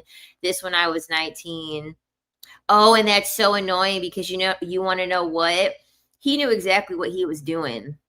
He knew exactly what he was doing because you see how the money got smaller and smaller over increments. That's a sales tactic. That's a sales tactic. You ask for something big first, and then if they give you the big thing, you just ask for something smaller than the big thing because they already did the big thing. So after you demand something smaller, it's like, oh, well, I already gave him $17. So what's $10? Well, I already gave him $10. What's $5? Like, yep, he knew exactly what he was doing. That's also, if y'all wanted to be dealing with these rich men, that's also another like good way for you to extract things from like men that have money and men that are generous. Start with the biggest thing first. Start with the highest amount that you can go. And the good thing about it is that um even if they reject the small thing, just give it a little bit of time and then ask for something smaller. And then they'll be like, well, that is less than what she asked for before, but I don't want to look like I can't do something for her. They'll think longer about it. I use and still use that sales tactic on my ex. Yeah, because it works. It works. Always ask for the biggest thing first, the most amount first. She went back to her location, but the thing about it is that depending on how things go, I actually might be seeing her again. Not regularly. It's probably going to be just like one day a week, but I don't know. But I don't talk to her anymore. She's too immature, and I had already had reservations about her age because historically I like people older than me, men and women. I like women that are older than me. Like, I'm 32. I like women that are like 40 plus. Like, I tend to not do, I tend to, I don't want to say that I don't do well with women that are at my age or like around my age, but it's just, there's just this, I have a lot of wisdom, and it gets very annoying having to constantly be in friendships where you're teaching people everything. I don't want to be in friendships where I'm constantly being a teacher. Like, not in a friendship. I don't mind being a teacher with like social media and like helping the collective of women. That's fine. But in my friendship, I don't constantly want to be a teacher.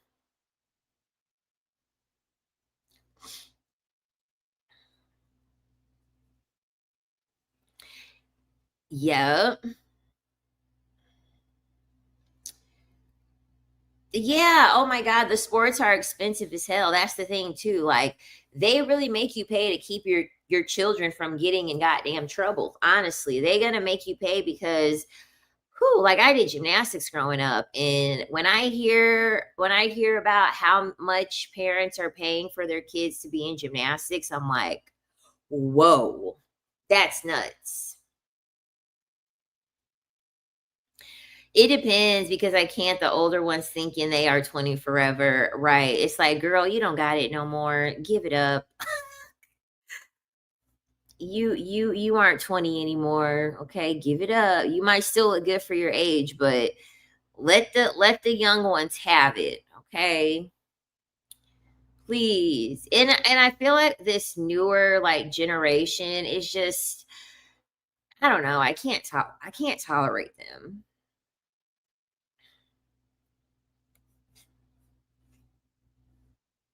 I cannot do it.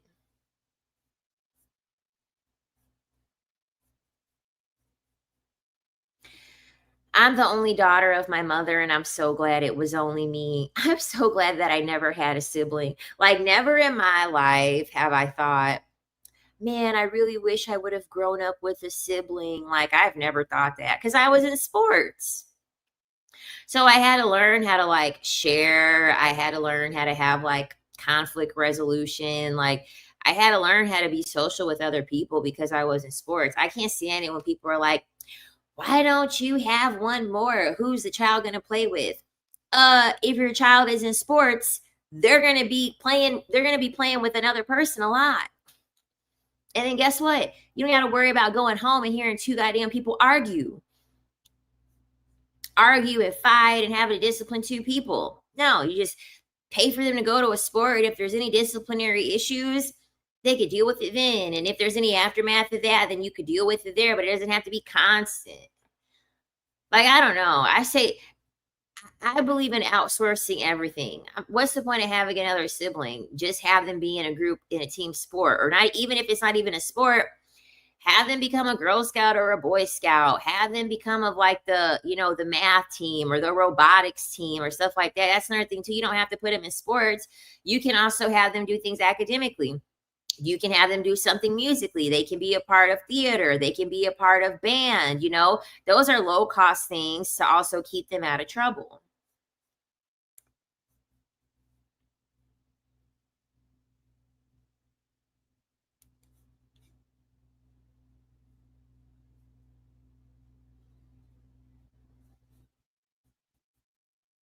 Yeah. Yes, exactly. Yep, I was in Girl Scouts too. I didn't like it though.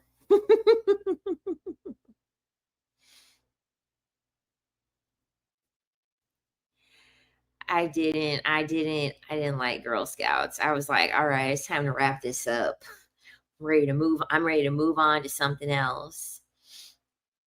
And then I did band. I did do band in middle school, and like I was in a trio and I played the clarinet. And then I did musical when I was in high school.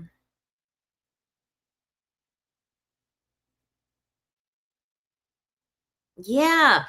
Uh, I don't My biggest thing was this. I just was happy that I didn't have to regularly share something if I were to have a sibling. Like, do I mind sharing? No. Am I begging to share my shit with somebody? Hell no. And I remember because one of my exes, he was so jealous of the fact that I was the only child. He was so jealous of the fact that I was the only child, because I think he had a lot of resentment toward his sister, because his sister got a car, and like she got a car. He had to buy his own car. Um he got kicked out at 18. His other siblings, they're 18 plus and they still get to live in the house. He was really, really jealous over the fact that I was the only child. Yeah, that's really the only reason why I liked Girl Scouts. It was just for the cookies. I didn't like any of I didn't mm-mm. I didn't like anything about Girl Scouts. I just thought it was stupid. Yeah, early in my traveling career, I would I would do a roommate. So like my first assignment in Arizona, I had a roommate for a little bit, just for 1 month. He was actually just going to be a resident. He was in town as a resident, and that was fine. He because he was barely we had opposite shifts, so I worked in the afternoon and the night. He worked in the morning, so didn't really see him. And then it was the same thing every time. My roommate situation was always with opposite shifts, which worked perfect because I never really see them.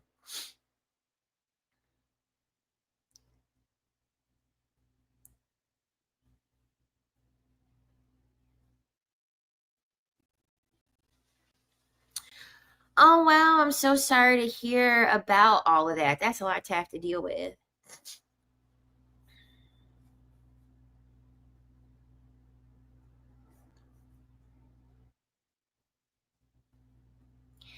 I feel like true love exists. I just don't feel like it exists with men. I feel like it exists with children and animals. But with men, no. Because men aren't fixated on love. Like, you just hear men say, okay, they love someone. But I mean, once you ask them, oh, well, what do you love about the person? Like, it's just a laundry list of all the things that the person does for them. And outside of that context, men don't really talk about love. Like, they really don't.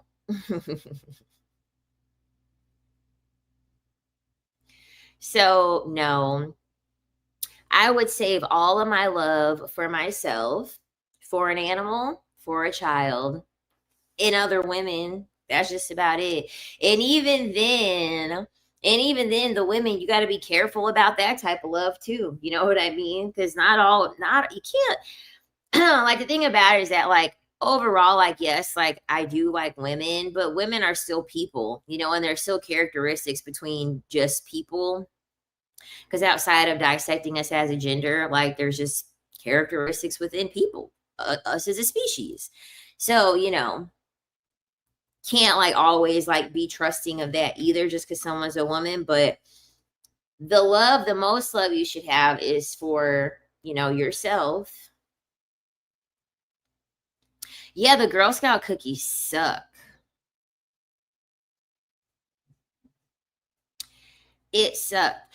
Um, this is really my thing, like with the exotical stuff. This is what I believe. I do believe that there's a lot of hypocrisy. There's a lot of hypocrisy. Like for instance, on TikTok, they were like having this discourse about Lupita Nyong'o, and there was a girl that's Nigerian.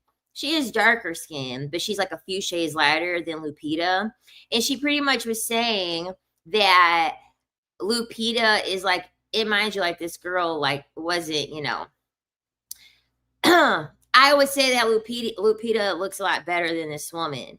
And she pretty much was saying that they need to choose like they need to choose a pretty black girl, and that Lupita Nyong'o was not pretty. But then when she made a video, she was pretty much saying that like she was pretty much trying to make it seem as if up against Sydney Sweeney, we should be picking like a heavy hitter to go against Sydney Sweetie. And she was pretty much saying that she didn't feel as though Lupita Nyong'o was that heavy hitter.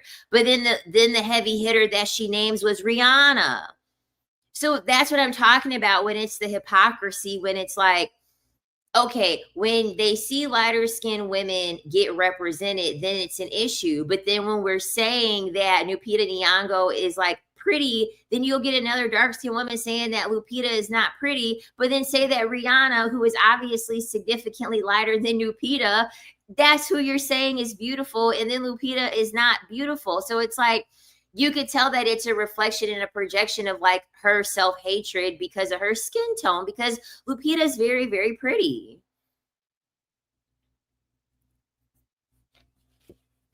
She's very, very, very, very pretty. And I feel as though it's fair. Yeah, and so I feel as though it's fair for like, women. I feel as though it's fair for women to be able to call stuff like that out, because I'm sorry, like there's a reason why she got dragged on the internet so bad, because like that was the completely wrong take. Like that just that just doesn't make any sense. Like there's no way that you could talk yourself out of like having that make sense, especially when you have beach blonde platinum locks in your hair. Like,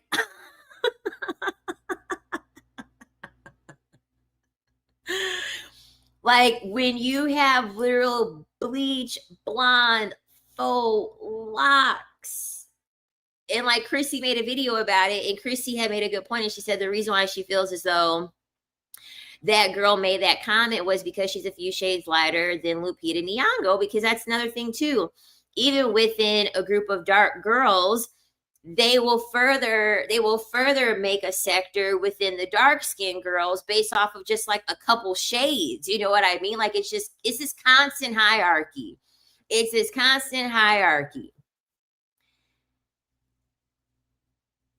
Because there are a lot of dark skinned women that are beautiful, like Alandria from Love Island. Oh my God, Alandria from Love Island is gorgeous. Like, she is gorgeous. Like, everything about her, there's not one flaw on her. I think Alandria is I honestly believe that there's not a single flaw on her. From her face to her teeth to her body, everything is perfect on her.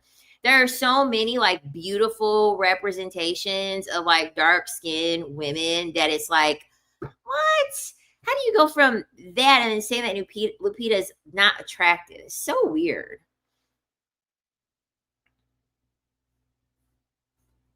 Yeah. Yes. And Shelly's Haitian. Like, she's beautiful.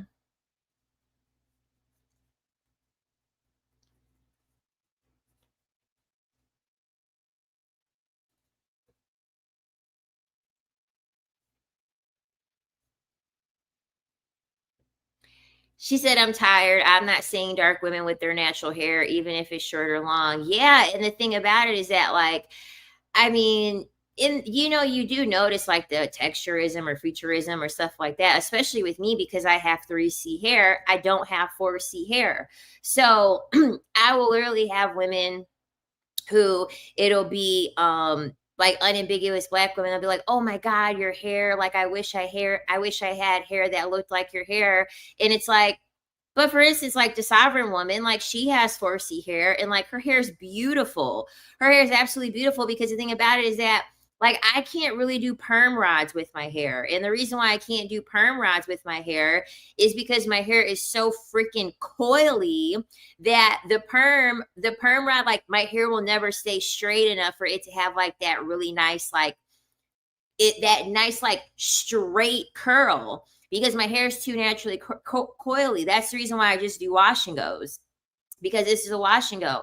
I think 4C hair is so freaking pretty. I just, in my opinion, when you're told to hate your hair and when you're told that the texture of your hair doesn't look good, naturally you want to abandon your natural hair. And when you abandon your natural hair, you're not going to take the time to learn what to do with your hair because you've been taught and conditioned that like your hair is ugly and it's not ugly.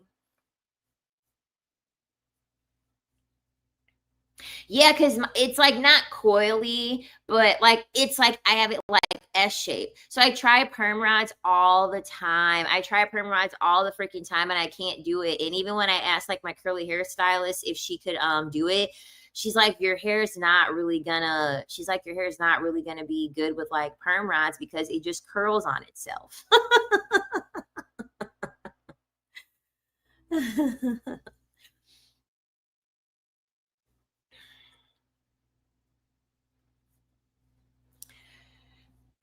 Yeah, I mean, I feel like it's worth talking about.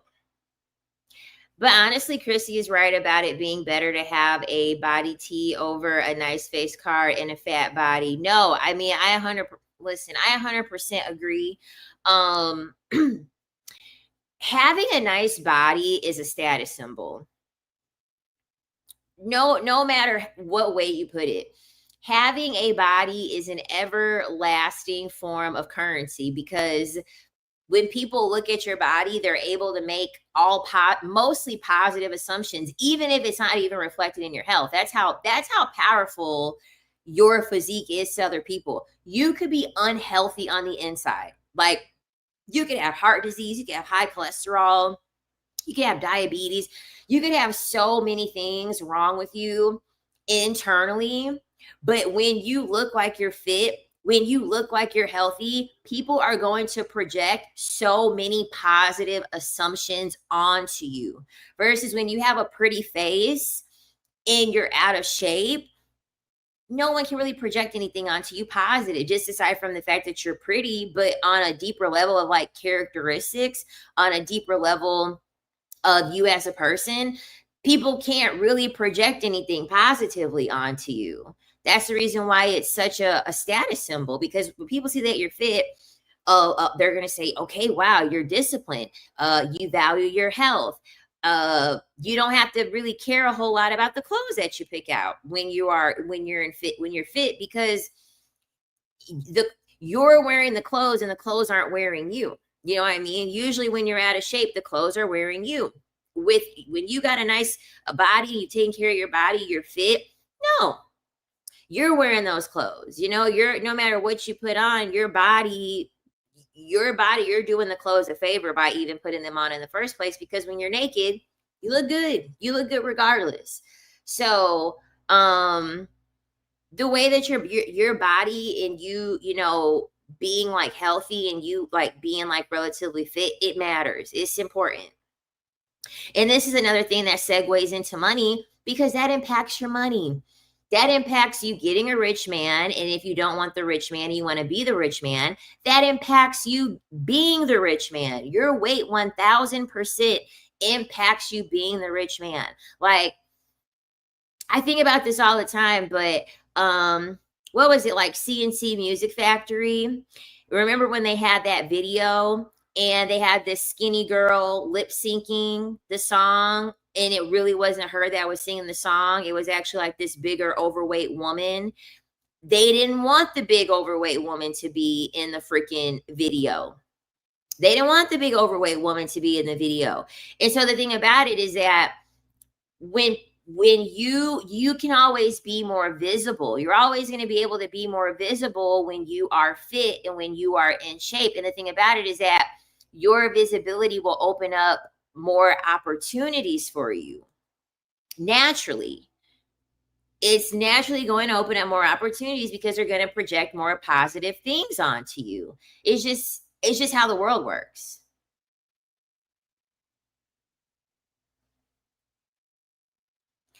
Damn, that's crazy. Actor with the fat wife. Yeah. And the thing about it is that, is it fair? No, because of course men are allowed to be overweight, men are allowed to be fat. It is what it is.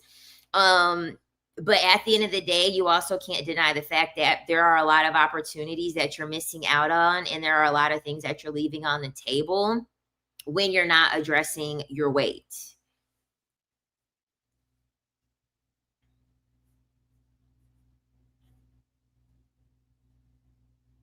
Yes, this is what I say. I don't ever aim to be skinny. I don't ever aim to be skinny. I never, ever, ever want to be skinny. And me personally, I would never tell a woman for her goal to be skinny. You should want to be strong. Now, do you have to look like a bodybuilder? Hell no. Hell no. But I've never, because that's also been like a big reason why like I've always tried to maintain my fitness. I was watching the Gilco Unaliver, that special that they have on Netflix. That man that unalived all those S workers, they called him an ogre. And they called him an ogre because this man was like 6'4" and like 340 pounds. He purposely was targeting women that were like 5'5", 130 pounds. He was purposely targeting very petite, very skinny women, despite the fact that he's 6'4" and like 340 pounds. Because he easily probably could have gotten a woman that was like 5'8" and like 200 pounds. But the fact that he went for women that were that petite and that small, he did that because he knew it would be easy. He knew that they would have no chance of putting up a fight. Because if he felt that confident, he would have went after women that he wouldn't have a problem going after women on the bigger side because he's so big. He is so freaking big. So I 100% like, that's the propaganda that I'm not falling for, is to be skinny.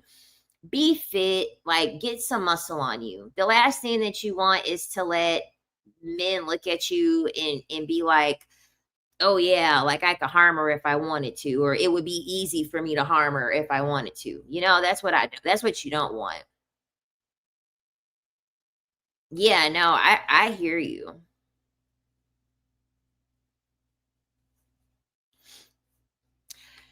Make the Jersey Mike's at home, girl. Get you some Jersey Mike's at home. Go get you some whole wheat bread. Go get you some whole wheat bread with some turkey, or maybe if it would be even better if you cook some chicken with some chicken and like a little bit of cheese. Like, I don't know. I feel like this. Every single thing that you could buy fast food, you can make at home, and you'll have 100% more control over what it is that you want to eat. Because my thing is this, like, I wanted burgers and fries all week. Would I have liked to go to Five Guys and get me, my little bacon cheeseburger and my small Cajun fry? Absolutely. You want to know what I did instead? I went to the store. I got me some ground meat, seasoned it, put it into a patty, put it on the goddamn pan, cooked it. I got me some sweet potato fries, weighed me out some sweet potato fries, and boom. And I had a whole wheat bun. That was my burger and fries. And I tracked it, and there we go. And like, even if I wanted a milkshake, I could just make a protein shake. I could give me some chocolate protein powder, add some ice, add me some milk, and then boom, that's my chocolate shake. That's my milkshake. Especially when you're like heavier at like 322, I would just start swapping everything. Start cooking at home. Cooking at home and like tracking, getting your fix, tracking what it is that you want to eat. It's a lot easier because then you don't feel like you're going without. You know what I mean? Are you getting the real thing? No, you're not getting the real thing, but you're pretty close to it and you actually know what you're putting in your body.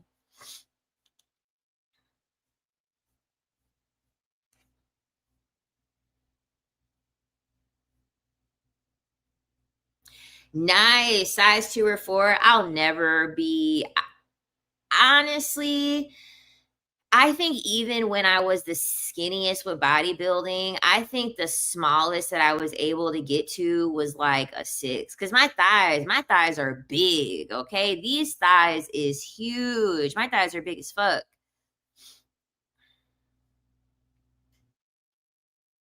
And that's the thing. Confidence is always going to be like the bow.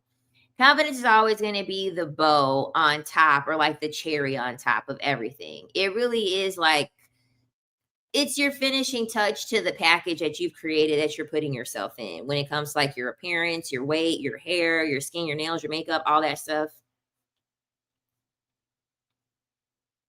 I feel like the key is clear skin in sync with your body and ever flowing creatively. That too. It feels so good to have clear skin because I didn't always have clear skin.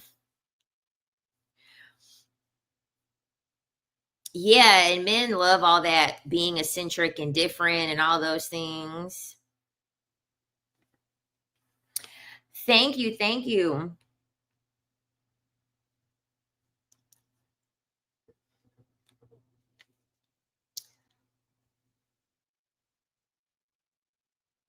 She said I have big thighs and a big butt. Dang, that's nice. Yeah, I think for me, the smallest that I could probably get to is probably going to be like a 6. For me, that's fine. Because the thing about it is that I'm so muscular. My muscles are so big, and if I get too small, then I'm gonna look too cut up, and I'm not trying to walk around looking like that. That's why I'm losing everything slow because I don't want to. I don't want to look all. Because when I look at my old bodybuilding pictures, oh my gosh, I looked all I don't wanna look like that.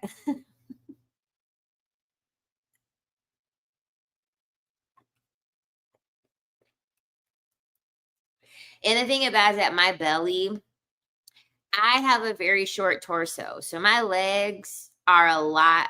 You had asked about one-on-ones. I don't know, honestly. Currently, I can't do any one-on-ones. I can't. Um, if I do decide to do one-on-ones, they're definitely gonna be more expensive than they were before.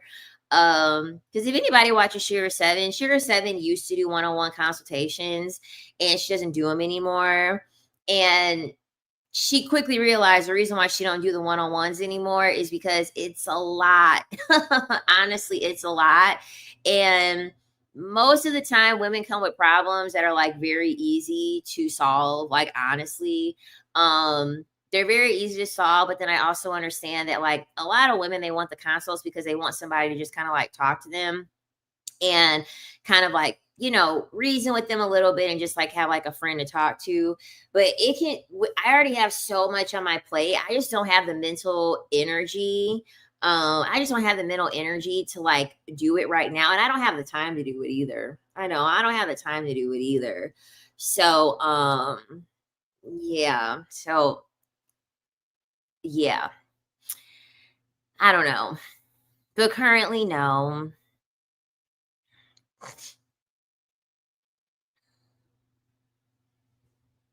Yeah, I've never gotten catcalled before. I've never gotten catcalled before in my life. Men know who they can and cannot catcall. But my torso is so short. It's nearly impossible for me to have like an actual flat tummy because my torso is so short. even with me prepping for bodybuilding, I mean, it's not flat. It wasn't even flat then.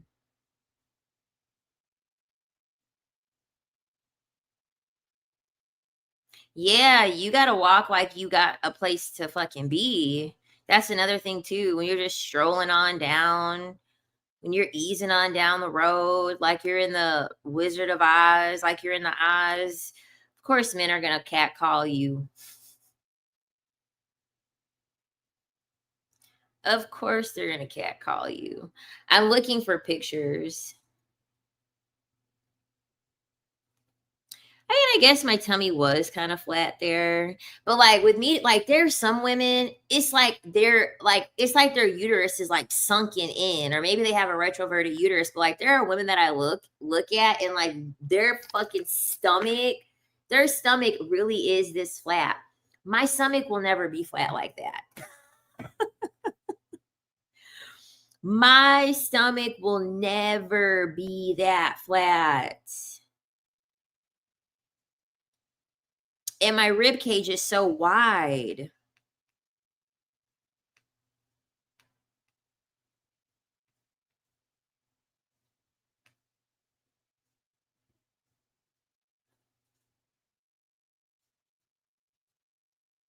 Yeah, like I've been doing I've been doing like hollow bodies and I've been doing iron crosses because like we do them a lot at pole dance classes. But I just accepted the fact a bitch's stomach is never gonna be flat for real. I'm looking for my bodybuilding picture so I can show you guys. And the thing about it is that like I have abs. So like let me put the so this was October of 2022. So let me think. I think I competed. There was a competition in November. So I'm trying to think like how many weeks out.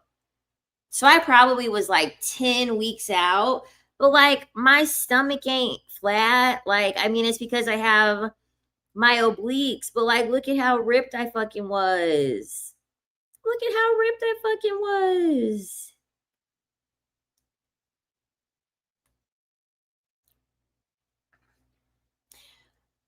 But yeah, my stomach won't just be flat. It's because I have abs. Like I legit have abs. So like my stomach's never gonna be like flat.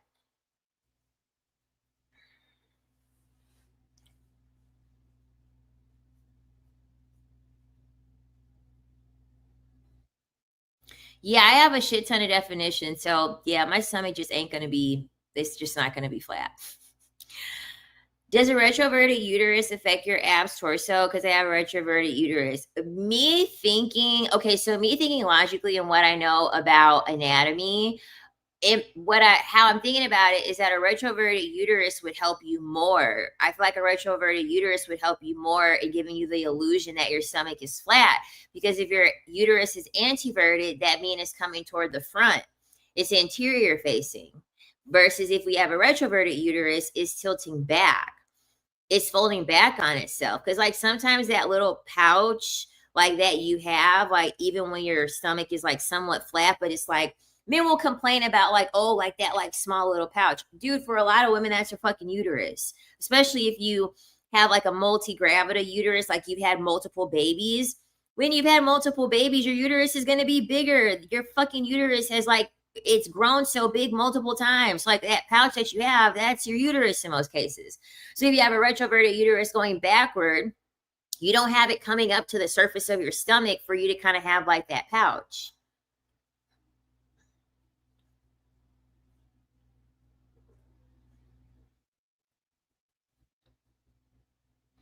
And that's the thing too. Like this is the reason why, like for the one-on-ones, I'm even hesitant. Like once I do get the time, more free time, I'm really hesitant on doing them because just like Shira says, a lot of the stuff is common sense.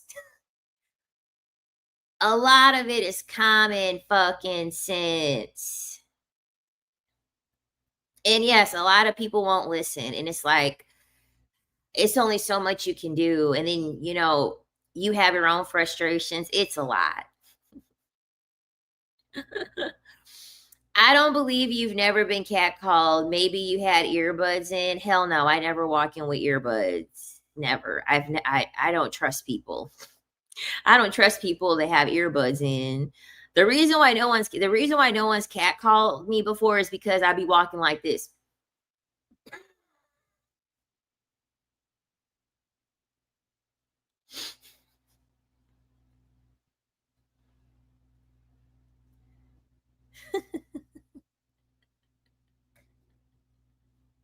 If you call catcalling, can I work out with you? If you call that catcalling, then yes, I've been catcalled. Can you get up and give us an example?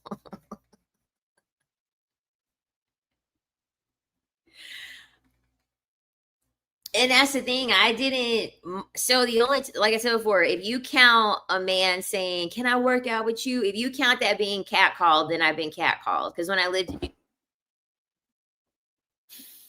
the thunder here, ooh, the thunder here.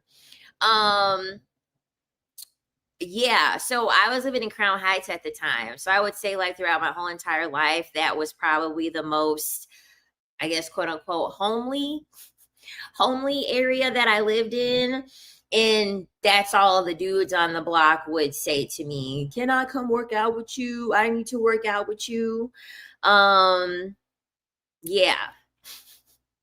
There was a guy in my building. He was a guy in my building, and he was like, "Is it okay if we go to the gym?" Because the gym was in walking distance. He was like, "Is it okay if we go to the gym with each other, just like as accountability?" Like he didn't want to work out with me. He just wanted to like go to the gym with each other.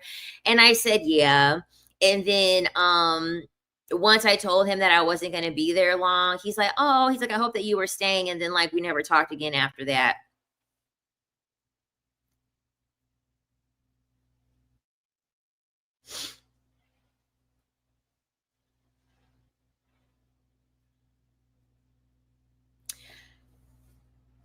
Yeah, most honestly, most men, they want, like, I would even have patience. Like I had this one patient and he saw me come in and I did a portable on him. He said, "I need to get on your workout plan." And this was when I was doing peptides. I am really thinking about going back on peptides because my diet has like been pretty good, except when I'm at my luteal phase. I really got to work on my diet in my luteal phase. My luteal phase is hard. Okay. That's the hardest time for me to have my shit in check when it comes to my eating habits. It's my luteal phase. Any other time throughout the month, I'm fine. But that luteal phase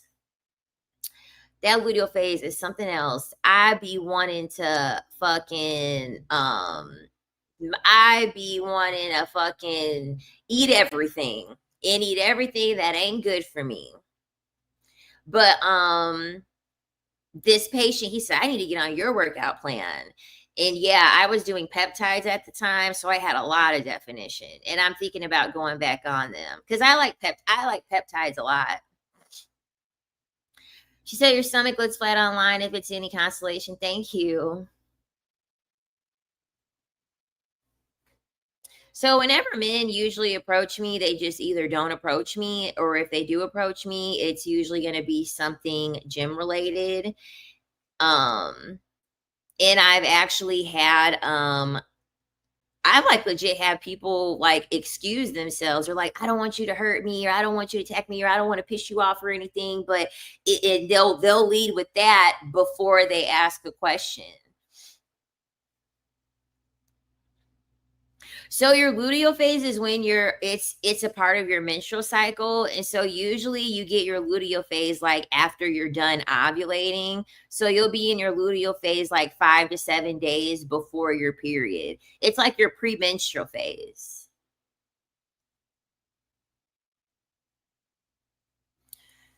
So I'm really aware of all these things. So like that's like when I really have to have a lot of like mental discipline during my luteal phase, because it's like I don't eat fast food. I don't eat fast food at all, really. So my issue is if I go grocery shopping and it's the shit I bring from the grocery store into my home, usually I'm bringing bad shit into the home when I'm in my luteal phase. Um, Peptide sciences, and they're legit. They're legit. They have all the legit peptides.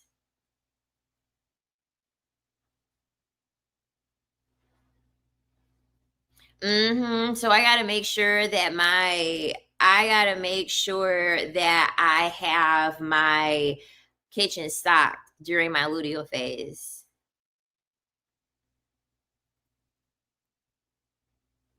Oh dang, PMDD. I'm sorry, that's rough. And see, I don't wear no headphones outside because baby, I'm ready. I gotta stay ready. Even if I hear a motherfucker tiptoeing behind me, I'm turning my fucking head so fast. I have to stay ready. If I got music playing, if I'm distracted in some way, I'm sorry, I'm one of those. I'd be ready to be in defense mode. Like I always want to be prepared.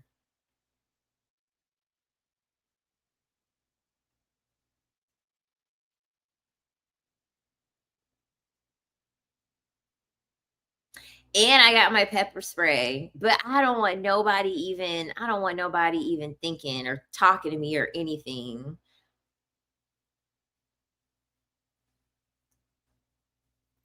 Wild yam root powder or cream has helped someone with hormone balance. Interesting.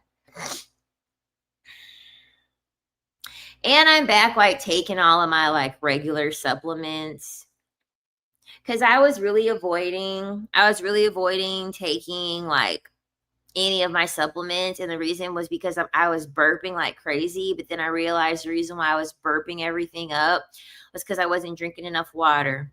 So now that I'm drinking enough water, I don't have to worry about that. Hi. Yeah, probably. I started out natty and then I transitioned for a short bit.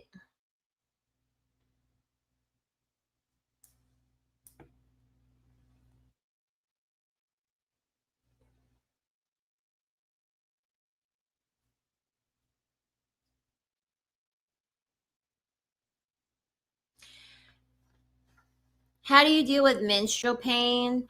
Honestly, it's through my diet. So what's so interesting is about my luteal phase is like it's the worst at the beginning. So like at the very beginning of my luteal phase, like for like a day or two, like that's when I eat bullshit. Like I don't really eat all that great.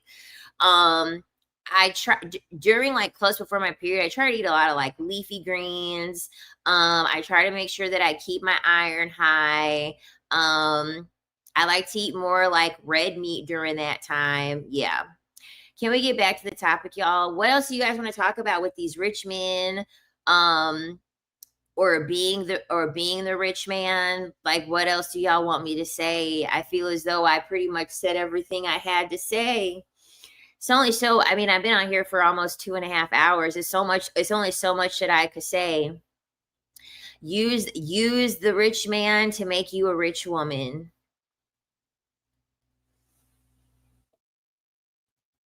Or make money so that way you can be around the rich man and you can have the rich man's connections and you can have the rich man all access to him so he can help level up your business, help level up your investment properties, level up your own connections.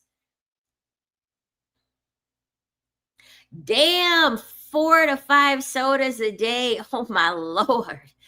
Oh my lord, you had to have withdrawals. You had to have withdrawals cutting back. But I'm proud of you, girl.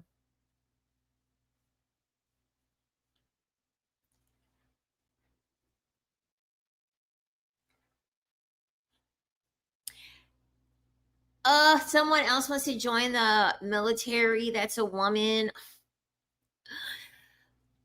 I talked about it already. However, I get it. I completely understand thinking or having the thought process because financially you will be okay when it comes to the military. But being a woman, I feel like the cost is just so much higher. It's so much higher.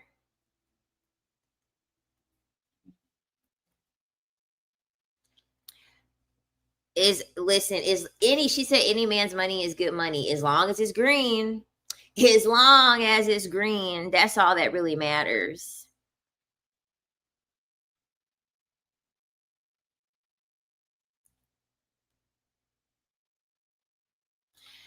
And I love me some sugar. It's surprising to me that I don't have any cavities.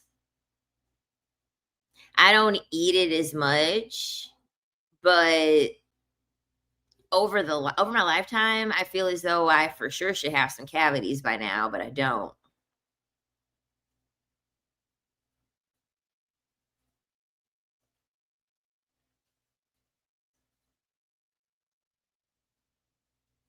I don't mind it here in Florida.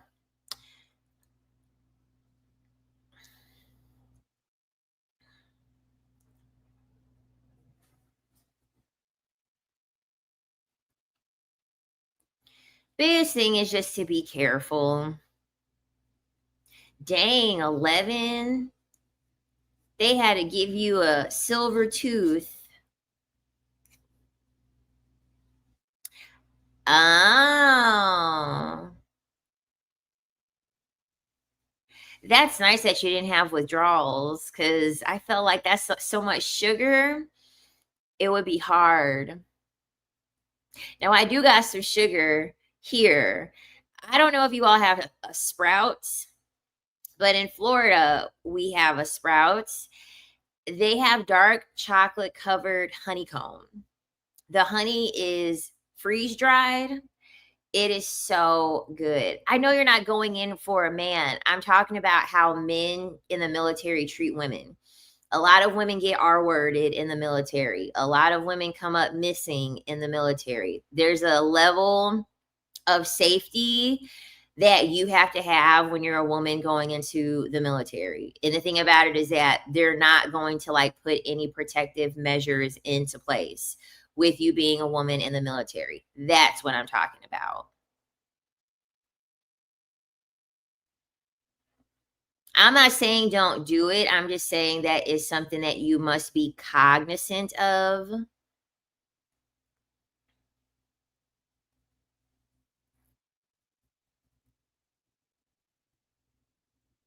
Because the thing about it is that they're paying for you have to give up something if they're going to be paying for your college education. Nothing is free, right? Nothing in life is free.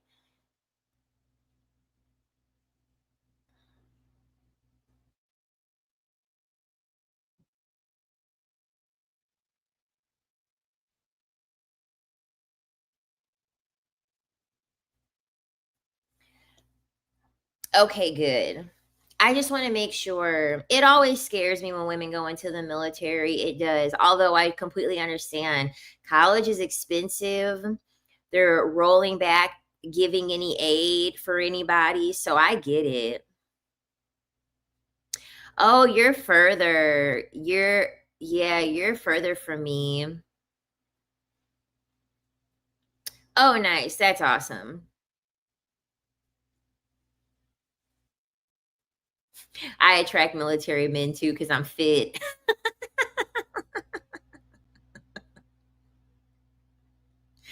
It's usually military men and business owners.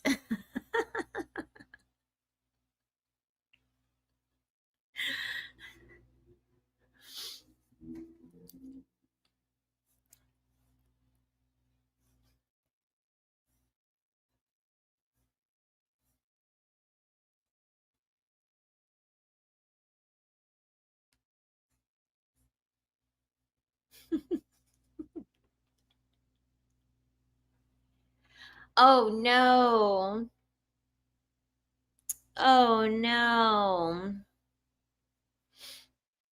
But yeah, at this point, people have to make a way. to make it work for them. So, whatever way you see fit for yourself, as long as you take the proper precautions. I don't blame you. I don't want to get married either. I can't even stay committed to a job. Why would I try to stay committed to a man?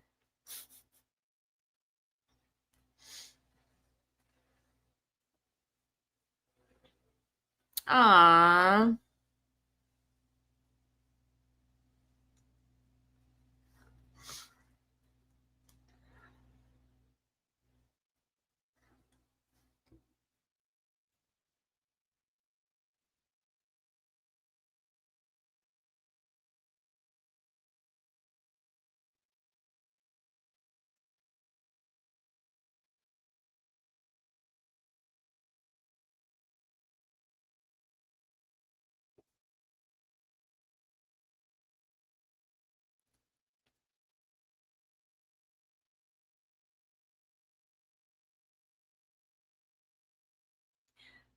I heard that women should avoid men altogether. There will be less victims. I heard that.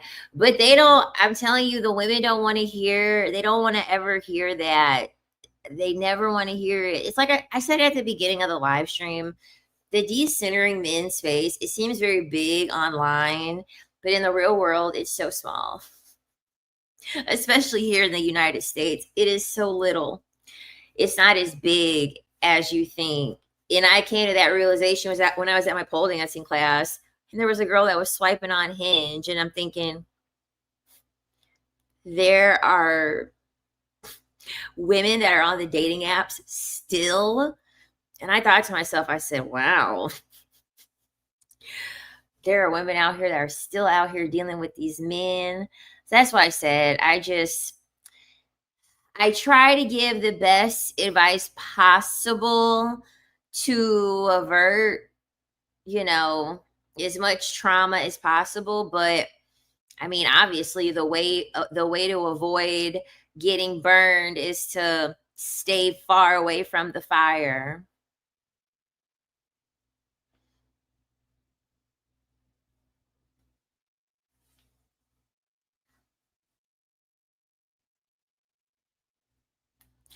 I love it when men are like, well, we're gonna get those AI robots. Then what are you women gonna do? And it's like, I'm gonna be happy.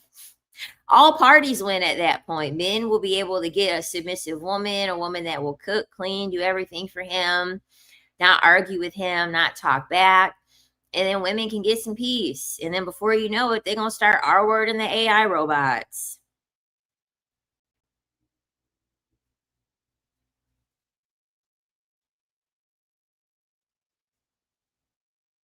Mm-mm-mm.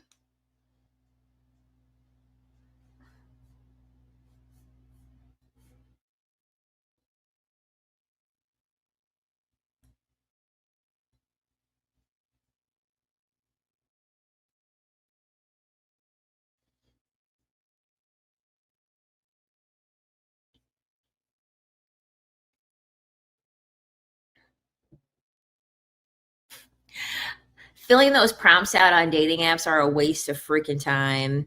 Men don't need to read a biography for them to know if they're going to want to sleep with you or not. They just need a picture.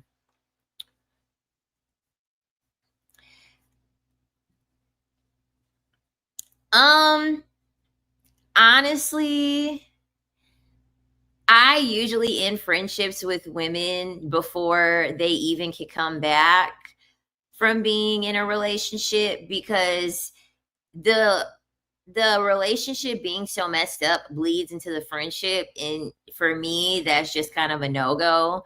But for me personally, no, I wouldn't. I don't, if I wasn't proactive like I normally am, I wouldn't take a friend back after leaving out of a relationship, just simply because I just get tired of women constantly using women's emotional labor when they are giving you all the tea on their relationship and the relationship is dysfunctional and it's not healthy, and you're giving her the information that she needs, and then When she doesn't listen to you, she finally gets herself to the point where she's tired, and then you have to be the one to pick up all the pieces.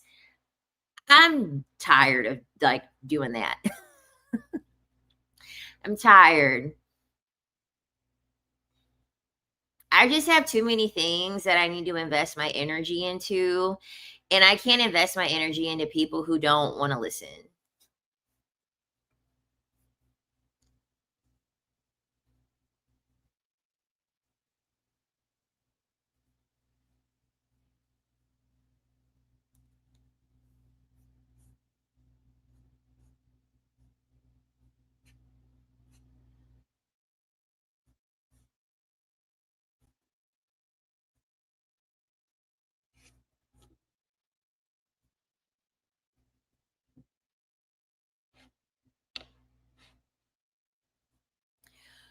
Queen, I see you're helping women be better. Any advice you have for men to be a better man?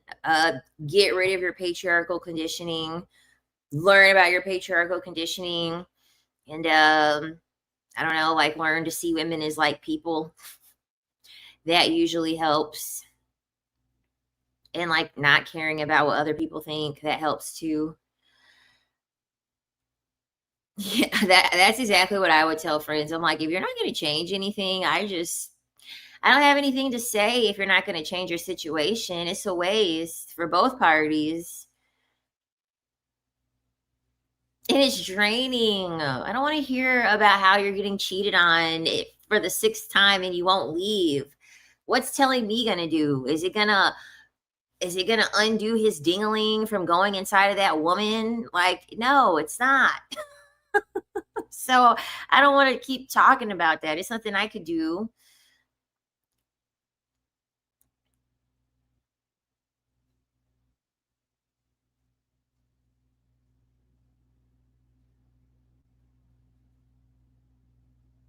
Oh my gosh, I hate that when your friend is viewing you and not applauding, and it's like, okay, obviously obviously you're not my friend because what the heck.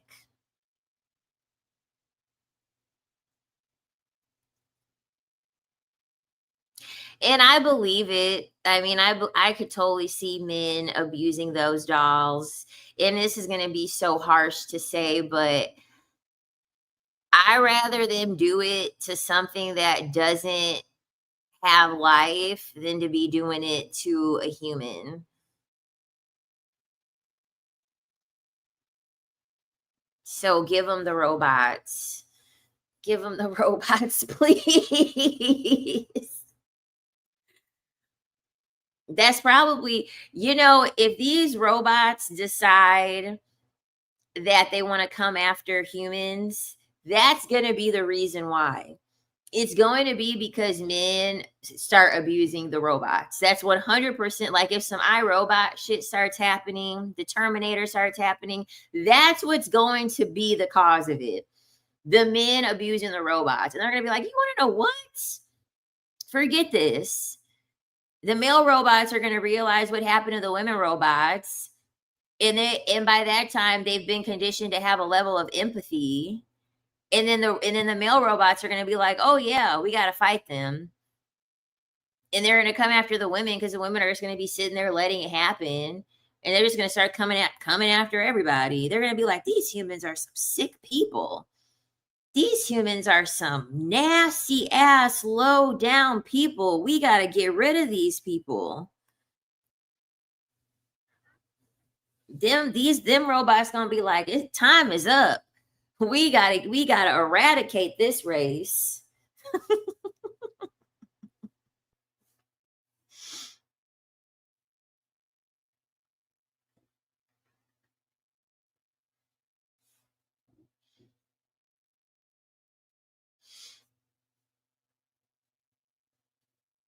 Yeah, because that's gonna happen. That's 100% gonna happen. And then there's gonna be aliens that are gonna oversee those robots. I was waiting for you to come in here. I literally been on this live stream long because I'm like, I know Davina's gonna come in here at some point. Like, I literally stay on here so all my regular people could come in here. I walked for 2 hours and could have been listening. I swear to God, I stayed on here. I was like, "Where is Davina?" Because I haven't streamed in so long. I swear to God, I'd be waiting for all of y'all. My regular peeps in the chat. I swear to God, I always wait for y'all.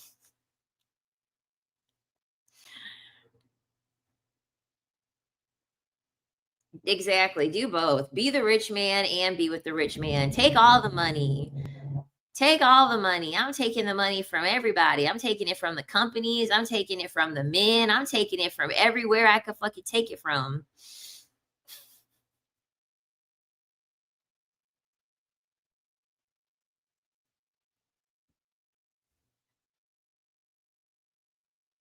Yeah.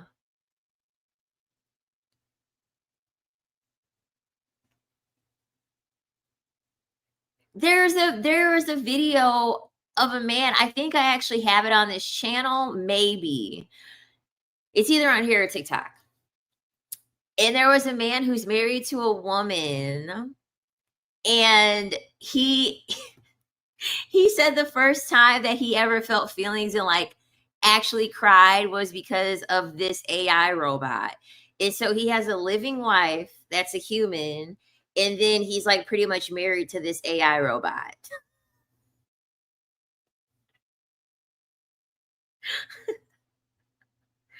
Women with too much power could end the world. The world's already ended. Like, I don't know if you've seen the state of the world. The world's already pretty much ended. Yeah, and he has a kid, and it's like, how are you going to explain that to your child? You're going to be like, oh, yeah, like you have a human mommy and a robot mommy. Like, what the fuck? Then the kid's going to go to school and be like, I have a robot mommy and a real mommy. And people are going to be like, what the freak? I know men will be like, I'm a leader. And it's like, but where do I find the broccoli at the grocery store?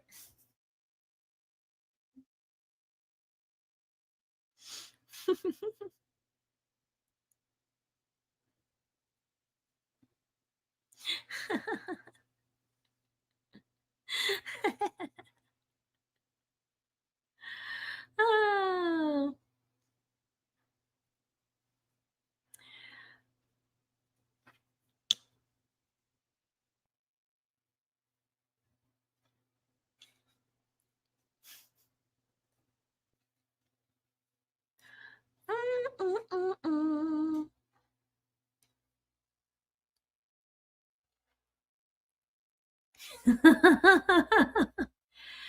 Aw, not the men mad in the chat. Everything makes men mad.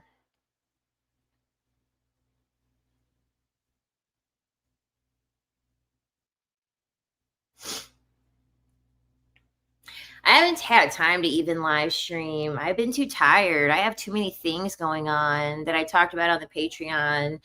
My Patreon folks, I'm going to update you guys on what's going on.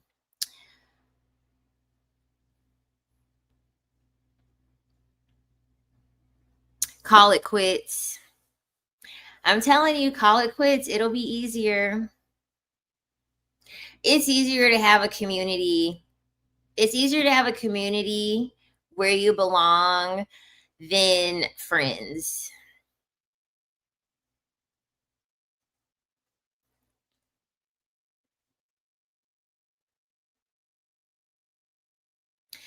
Since I see we have lots of ladies who like wigs, don't worry about what men say. They like wigs. They don't like anything that gives you confidence, hair, makeup, degree, career, home ownership.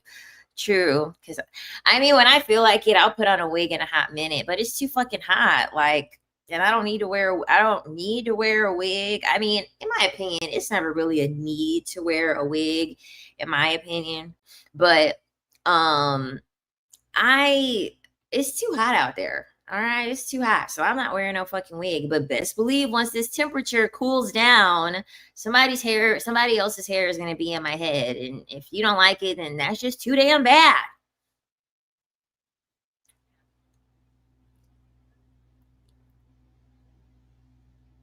Men be like, I don't like wigs. Okay, well then don't wear one. Duh.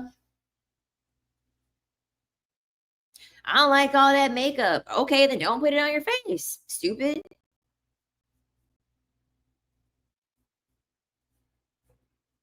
I like wigs because I love playing with color because I'm not gonna dye my hair umpteen different fucking colors. Like, no, like I want to keep my hair my natural jet black color.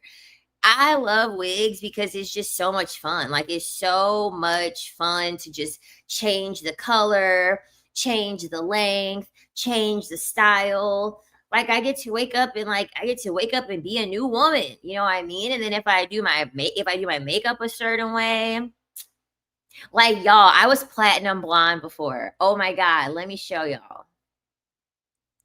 I was platinum fucking blonde before.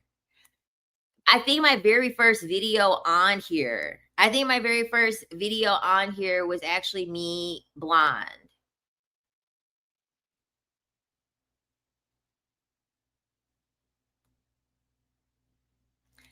I looked like Storm, especially with my makeup, but they could have casted me.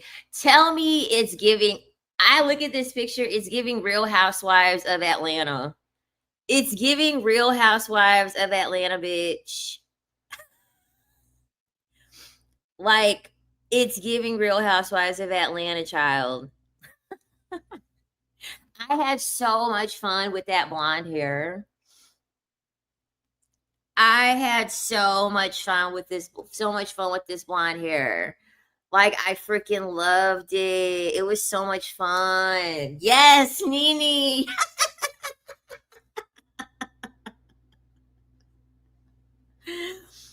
And I was putting on my red and my pink lipstick. Like a bitch felt like a bitch felt like Pam Anderson, a bitch felt like Anna Nicole Smith. I was having a good old time with that blonde hair. Like that's the thing that like men don't understand about like wigs. It's just a form of like expression. It's just a form of like creativity. Like it's just so much fun. You like, and the thing about it is that men know how this feels because men feel like this when they get a lineup, or men feel like this when they get a retwist. Like they know how it fucking feels to clean up your appearance and like you look like a new person. They know how that shit feels. I feel like a lot of them are just jealous because we get to do it on a grander scale. Like all a man can look forward to is just a leave out or a leave out. What am I talking about? All a man can look forward to is like a retwist or like a lineup. We can look forward to like faux locks, braids, bobs, all the different types of colors of hair. Like it's so many like curly hair, straight hair, kinky hair, afro hair. We can look forward to so many different ways to look different. Men only got a few options: a hat if they bald, a lineup, and fucking twisting up their dreads, twisting up their locks. That's about all the options that they got.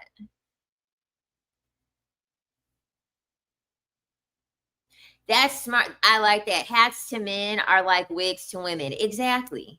Exactly. It's the exact same thing. It's just a different form. It's just a different form of expression. Like I don't want to wear the same lip gloss every day. I got multiple lip glosses. I don't want to wear the same eyeshadow every day. I got multiple shades of eyeshadow. I don't want to wear the same shoes every day. I got multiple type of shoes. I don't want to wear the same fucking hair every day. Not if I have the option to change it. Like no. I want to feel like a new bitch. I want to feel like somebody else. That's definitely another reason too, because they know that shit costs money. They do. They know that shit costs money, and they're like, "Dang, if she's putting all this care into herself, she's gonna attract more people." This is the reason why I like men that like having a beautiful woman as a status symbol. Like a man has to show me that having me is a status symbol. Because if he understands that having me is a status symbol, He ain't gonna care about how I look when I go out. He wants me to look good going out. Like, I love it when a man says, like I love it when men like the fact that I get hit on by other men. Like, one of my exes, I remember whenever we would go out, and like every time we would go out, like if he was away from me for like 2 seconds, it was always going to be some man like approaching me or whatever. And he would never get mad. He would never fucking get mad. He's like, no, he's like, that's confirmation that that's confirmation that you look good, you know what I mean? And I get to be the one that's looking good like with you know what I mean? It's confirmation that like you're wanted. It's confirmation that people see your beauty, people value your beauty.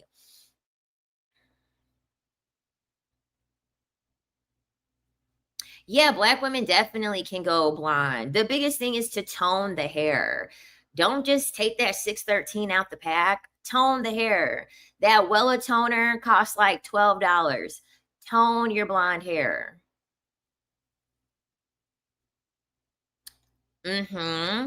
Looking good costs money. Nutrition, gyms, beauty treatments, the makeup and nails are some of the lower expensive. A stunning woman makes a man look rich. Exactly. One of my exes was mad that some guy was hitting on me, and I'm like, this ain't gonna work, huh? Because this is gonna be a normal thing. This is gonna be something that you're gonna have to get used to. So I jumped ship quick. I was like, yeah, no, this ain't gonna work out. You can't be with a woman and then know that she's pretty, and then because you're with her nobody else is going to see that she's pretty, nobody else is going to see that like she's attractive. What world are you living in? And I think he was just mad because his dick was little. He was afraid some cucumber was going to sweep me away. That's what he was mad about.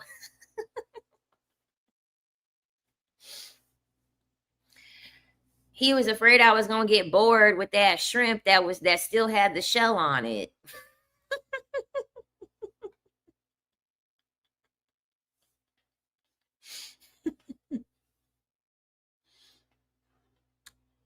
Because he was spending money.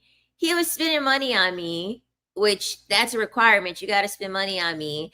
And in the back of my head, I'm like, why won't this guy like make a move? You know what I mean? Because like I'm not saying that like you got to be all over me. You know what I mean? But you know, a little sign that like you are sexually attracted, and then like usually when I am around like men that I'm attracted to, I will like ooh sex appeal. Y'all saw my pole dancing video, or y'all will see my pole dancing video.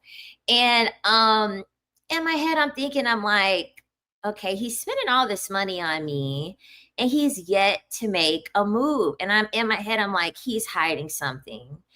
And one of the things that I was thinking that he was hiding, I was like, his dick is little. That must be what it was. And then, yeah, it was little and it had a turtleneck. I was like, he's got this shrimp that is still in its shell, chow. He got a caterpillar that's still in its casing, still in its little cocoon.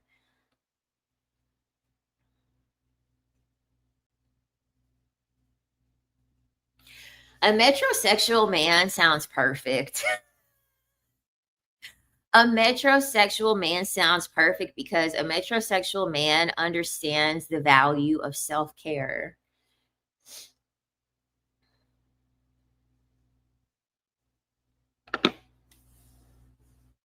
I'm telling you, the little D men spend the most money because they know what the fuck it is.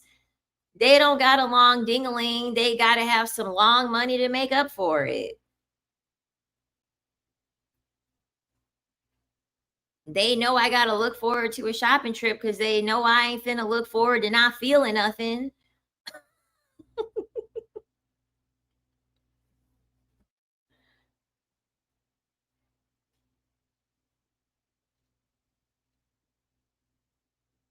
So they already know they gotta, and those are the men that I like. I love men that are aware of their weaknesses, and so they know exactly how to compensate for their weaknesses. Like, you ain't working with nothing down there, so you can't come over here broke.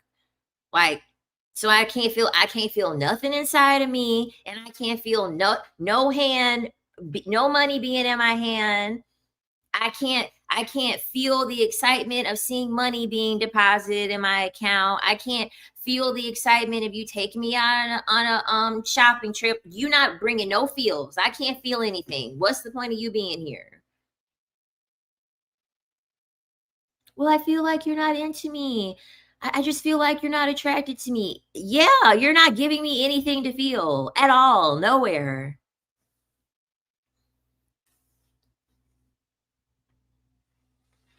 I don't even count those as bodies. I mean, no one's ever asked me my body count before. Your body count only counts from the men that actually gave you an orgasm. Those are the only ones that count. If he didn't get you there, then that doesn't count. It's that if you didn't reach the O, it's as if it never happened.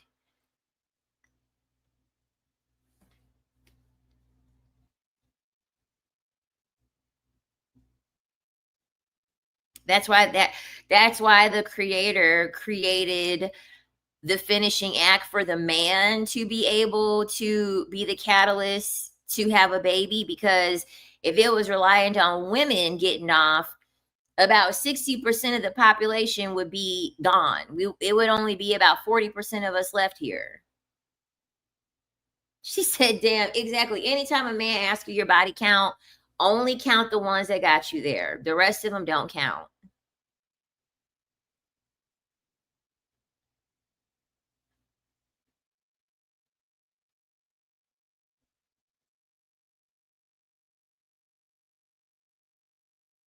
5,000 to 5 body count at age 60. Exactly.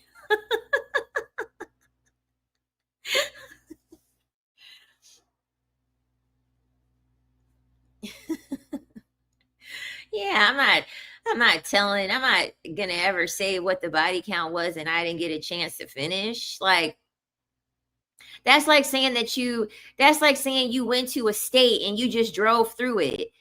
If you got to drive from Chicago to Arizona, are you finna tell everybody that oh yeah, I traveled to Tennessee, you traveled to all the different states? No, you just said I just traveled to Texas because I actually got there. I'm gonna tell them all the states that I traveled to in between and say that that's where I went.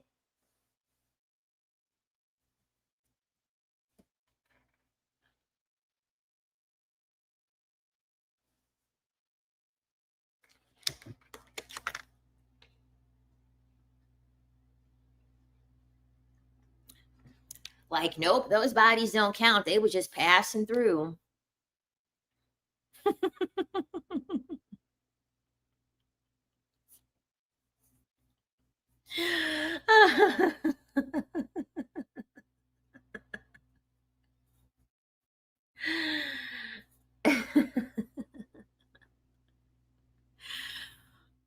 She said, "What if I still did all that right or labor to get there? You only got there one time, so only the one time counts. You only got there once with one person."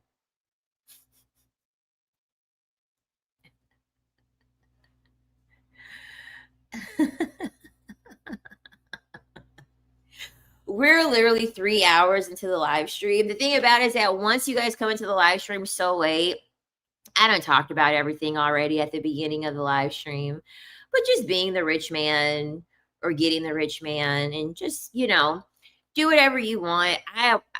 I'm pro doing both until you don't need to do it anymore. And then after that, just be the rich man, stay the rich man. Don't even worry about it.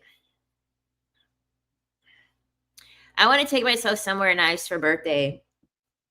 You said Costa Rica, Jamaica, or Hawaii. Ooh, I say Costa Rica.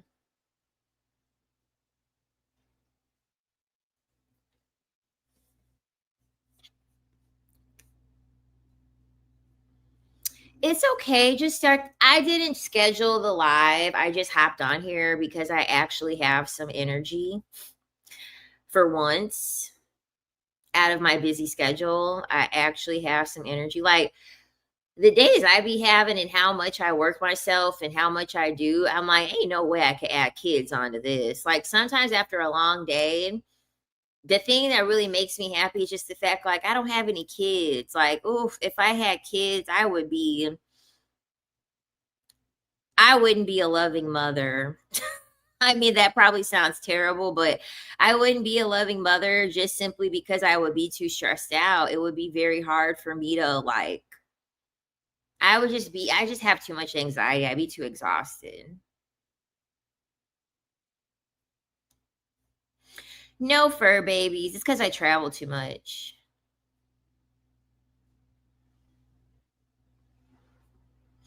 Can you talk about men as step parents? My stepdad hated me, but he was so subliminal with it. It was more like an aura of hate. It was so hard. A lot of men compete with children. A lot of men resent children, especially resenting children that aren't theirs because they see the child as a person in the way, right? They're like, oh, the daughter gets to get all the attention, and he wants attention from his wife. He wants all the attention. Honestly, a lot of men are jealous of children. A lot of men are jealous of children. That's why we don't live in a children centric world, which is what we should be living in. We should be living in a world that centers children, not a world that exploits children. We live in a male centric world. Well, that makes no sense. We should be living in a children centric world. A lot of these men resent children, especially when the child isn't there, because it's one more person that's taken the attention away from them. It's another person they have to split time with.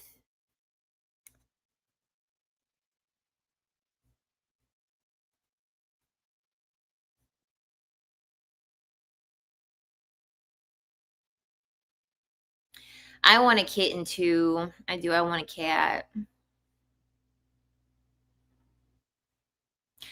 A man's never asked me my body count, but one time one of my exes, like, I think he was trying to use his body count to, like, brag, and I'm like, "I don't care." Like, "Why are you telling me? Why do you think I give a fuck about how many women that you slept with?" And then he was, like, trying to, like, show off the women. He was trying to show off to me, like, "Yeah, this is one of the girls that I slept with," and I'm like, "Are you cool? Like, do you want my validation that bad? Like, do you want me to start, like, clapping? Like, good job. Like, yes, good job. Yes. Like, I don't freaking care. Why are you showing me this shit?" But I didn't clap, but I mean, like, I was like being nice because he was spending money. I'm like, he just wants his ego stroked. So as long as the money don't stop, then I'm not about to stop. As soon as the money stop, I'm out of there. So I just, I just was like, yeah, she's pretty. She's cute. I'm like, "Oh my god, you need my validation so bad to make you feel like you out here doing something. You need my validation so bad to make you feel like you out here bagging women that look like something. Good job."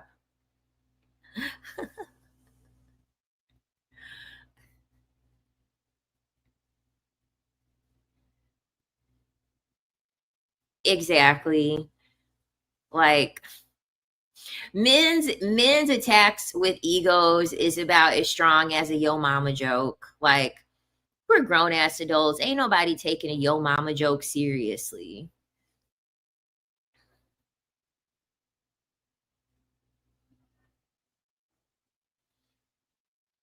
My ex used to show me pics of his past women. It's like, can you show me pictures of your fucking bank statement so that way I know how much I'm working with? I don't give a fuck about these pictures that you're showing of women. Where's the pay stub? Where's the bank statement? So I know how much money you have that I can be asking for.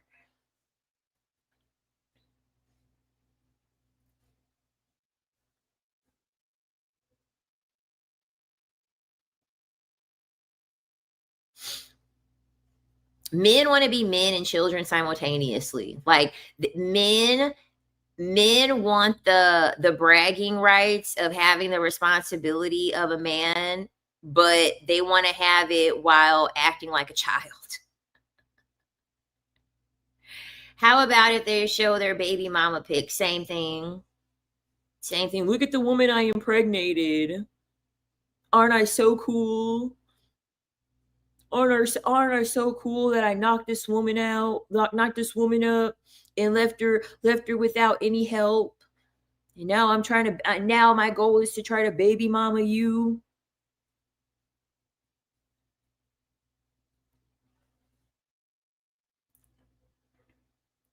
I'd be like, okay, he showed me his baby mama. I'd be like, so why aren't you with your child right now?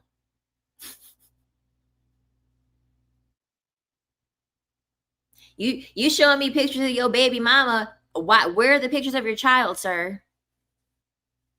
Those are the pictures you need to be showing. You need to be showing the pictures of your goddamn child, not your goddamn baby mama.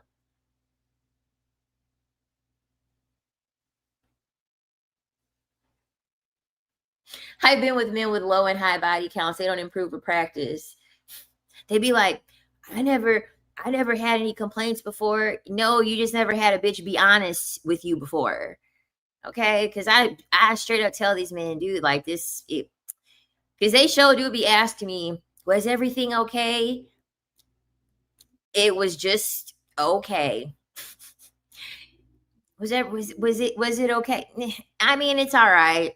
I'm ready to go home. I've never had a woman complain to me before. Yeah, you never had a woman be honest before. That's code for. Like, come on. Let's not play this game and make it seem as if women don't have to tiptoe around a man's ego, especially when it comes to his bedroom performance. Like, let's not play that game. In order for men to be good in bed, their ego has to be tied to satisfying a woman. If their ego is not tied to how much they can satisfy a woman, he's going to be terrible in bed. If he don't feel like more of a man by getting you off, he going to be terrible in bed. It's really that simple.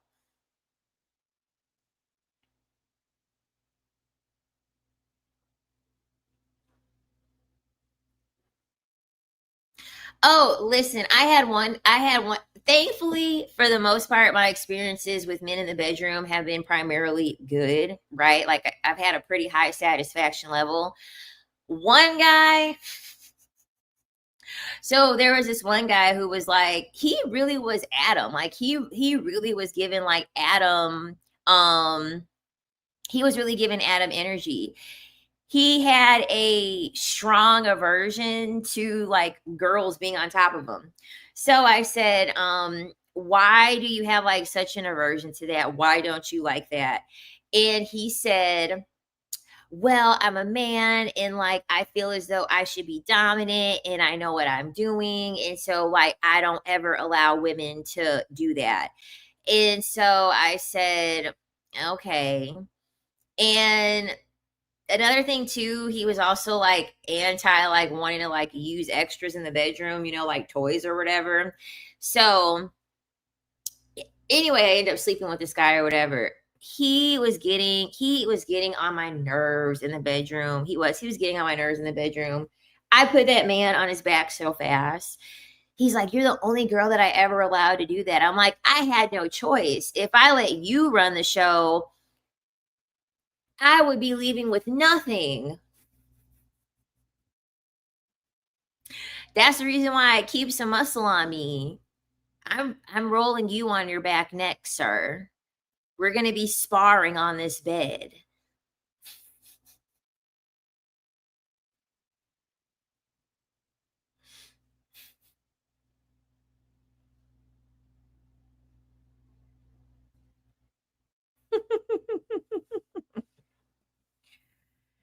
Keep that muscle so that way you can take control and get what you need and get up out of there. And he even told me, he's like, from now on, I'm gonna think of you as like the on top girl, like the only girl that I allow to be on top of me. I think I put his hands down and everything.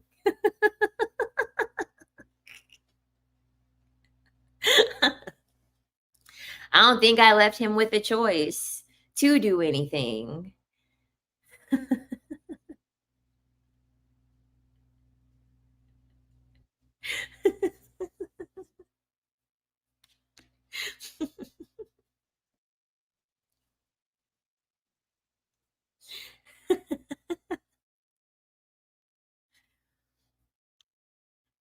Yeah, he wanted to be that. Yeah, things just couldn't work with me and that guy. We definitely tried and we just couldn't. He just wanted to be so machismo. And I was like, you just, that's just never going to work over here. He's like, no, you're right. It's not. It's not.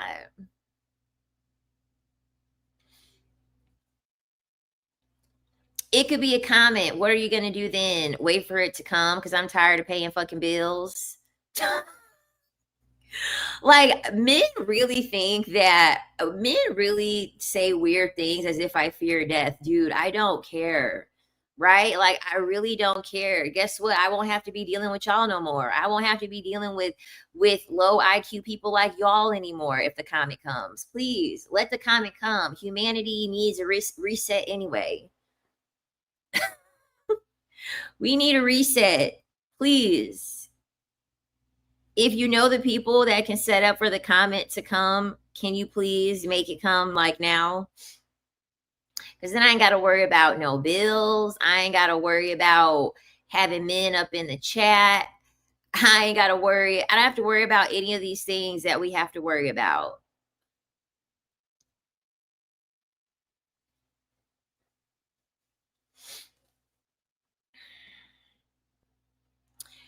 She said, I just view schmecks differently in my 40s and 20s. Is definitely more transactional than just happy to be there when it should have been the other way around. I'm never happy. I never want to be just happy to be there. We got to get something out of the we got to get something out of the deal.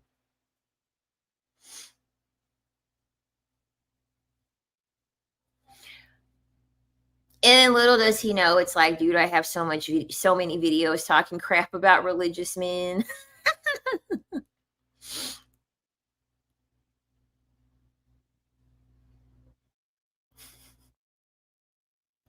Right. Like, I want to be happy to be there. So a man that don't know what he's doing in the bedroom could just use the inside of me to get one off. No thanks. I'll pass. I got toys for that, and that'll actually get me there, and I don't have to worry about hearing no man or having one on top of me.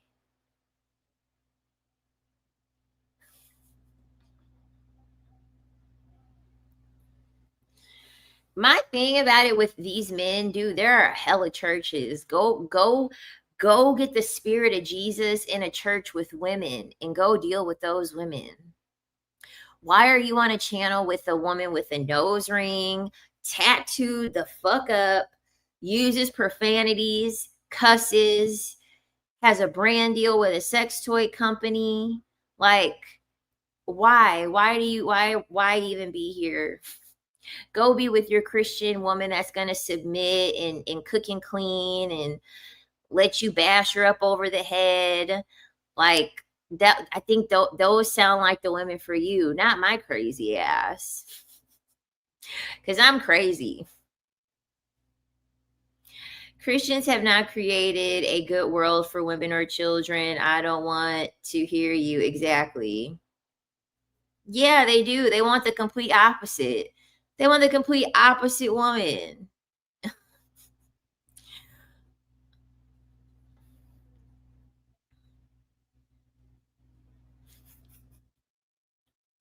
I would make I mean, and what's even funnier is that my grandfather is a pastor.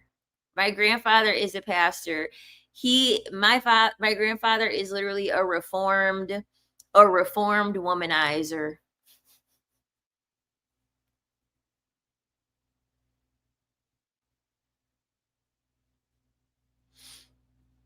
Y'all, my club in Tampa had church girls coming in every other Tuesday to pass out cookies and give us QR codes for their church group. It was hilarious. The cookies were good though. Oh my God, I would be busting out laughing. Thank God I don't attract religious men. That's one group of men. They stay far away from me. They see the tattoos, they see the nose ring, they hear me cussing. They're like, oh, hell no. I'm bad for any religious man's image.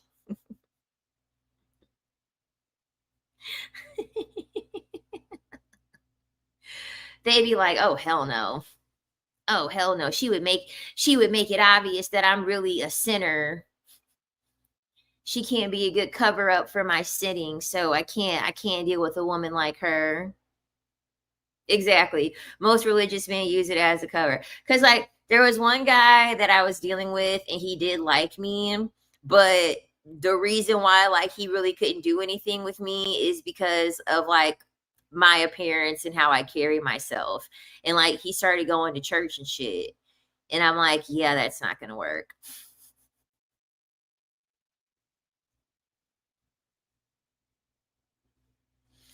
Who knows?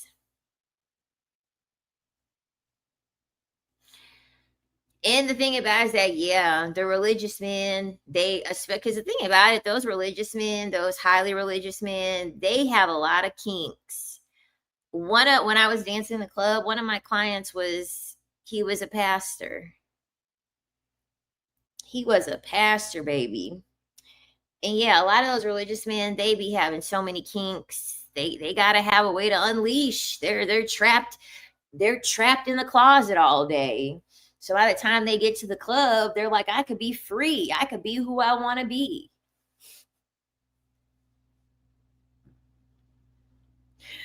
The Jezebel, exactly. Men love a good Jezebel. They don't want a Jezebel that everyone knows is a Jezebel. But in private, they love a Jezebel.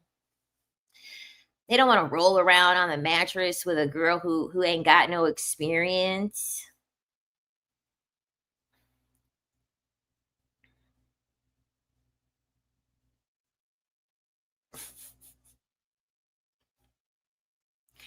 Your sister is not smart. So instead of her changing men, they just change they just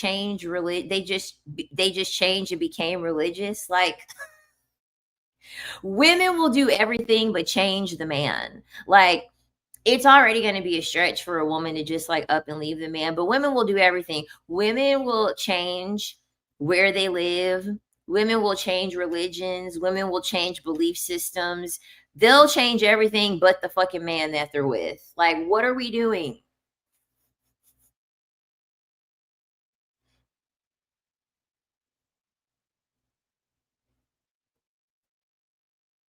Oh my gosh, in a place like Idaho, yeah, you're going to find so many men that want to get pegged.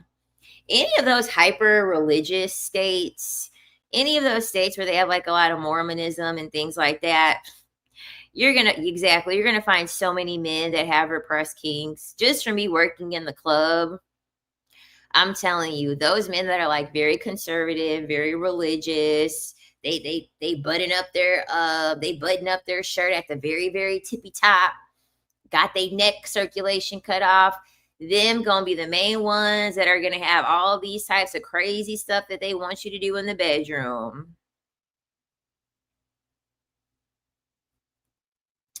Hey girl. Exactly. They want to tame her and have her to themselves. Exactly.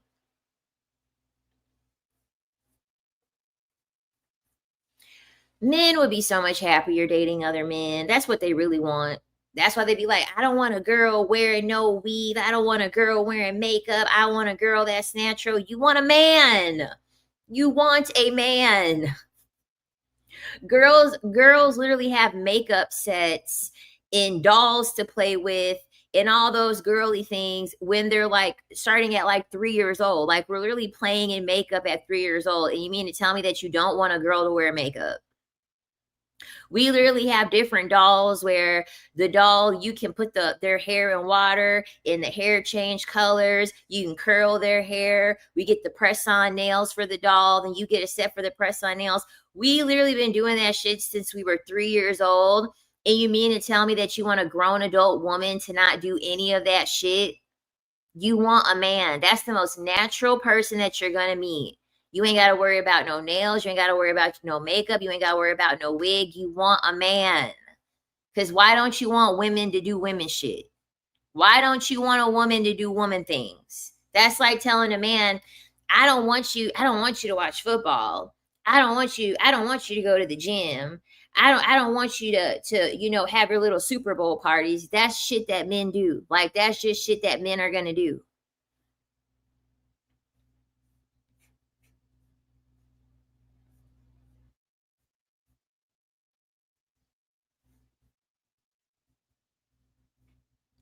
In Idaho, you're most likely gonna get what you want. Exactly. Barbie's dream house was not a two-bedroom in the hood. Exactly. Malibu, Malibu baby. She said those be the same men that like feed. I swear, at some point in my life,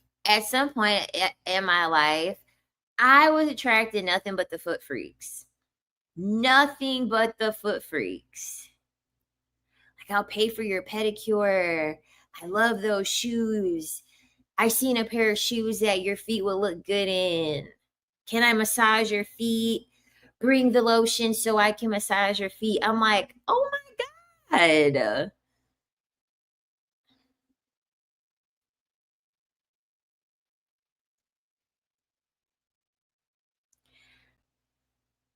Oh my God, I love how everyone's on code and not giving their energy to the obvious thing. Don't do it either. Don't do it either. Just keep your energy to yourself.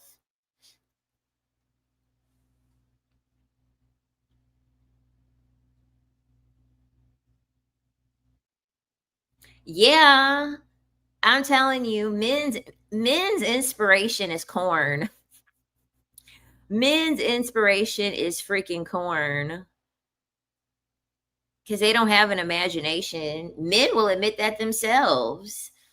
Men literally will say, I don't have an imagination. That's the reason why I have to watch corn.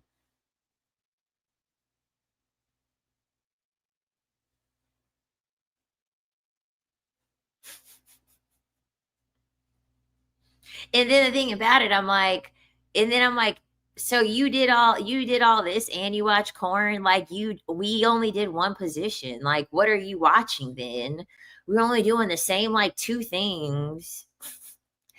I told the guy that too. I'm like, dude, I'm tired of doing this same way. Like, I'm bored. Like, can I'm trying to roll around, like she was saying, I'm trying to roll around on the mattress. I'm not trying to just stay in one place. Like, I'm trying to roll around the mattress. I'm trying to, you know, add a few nicks on the furniture.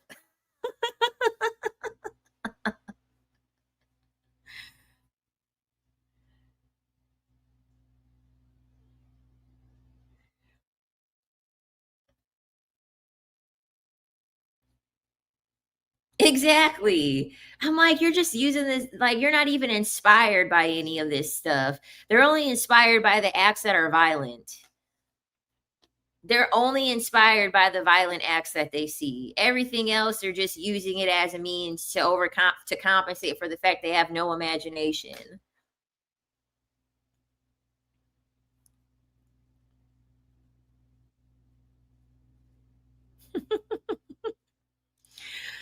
Oh man. All right. I'm gonna stay on here for 15 more minutes and then I want to get off of here. I made sure that I was gonna make this live stream like relatively long to kind of like make up for the fact that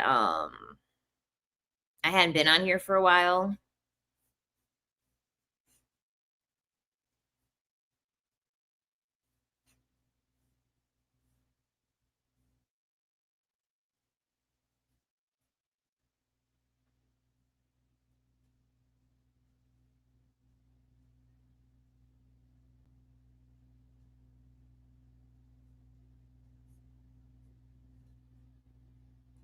Oh, nice. Yes, I just love my S workers. I do. I just love my S workers. I'm telling you, they're doing the Lord's work. They're doing the Lord's work because I'm a firm believer that men would become so unhinged if we didn't have S workers. They would become so unhinged. Like, I just can't imagine a reality in which, um, I can't imagine a reality in which we just get rid of all S workers and men will just sit here and like twiddle their thumbs. I can't picture that being a reality. These men will go crazy if we get rid of S workers.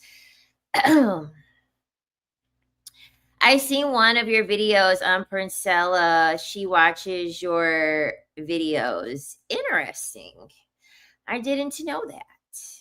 Nice. Former S worker, 60 years old and retired in Mexico. Hell yeah. I have a 3 position maximum. The ones I meet seem like they are checking off a list. Dude, I got a 3 position minimum.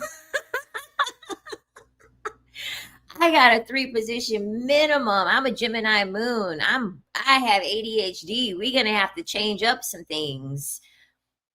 We're gonna have to change up a few things because I get bored fast. I even told this guy, it's so funny that you mentioned hip mobility.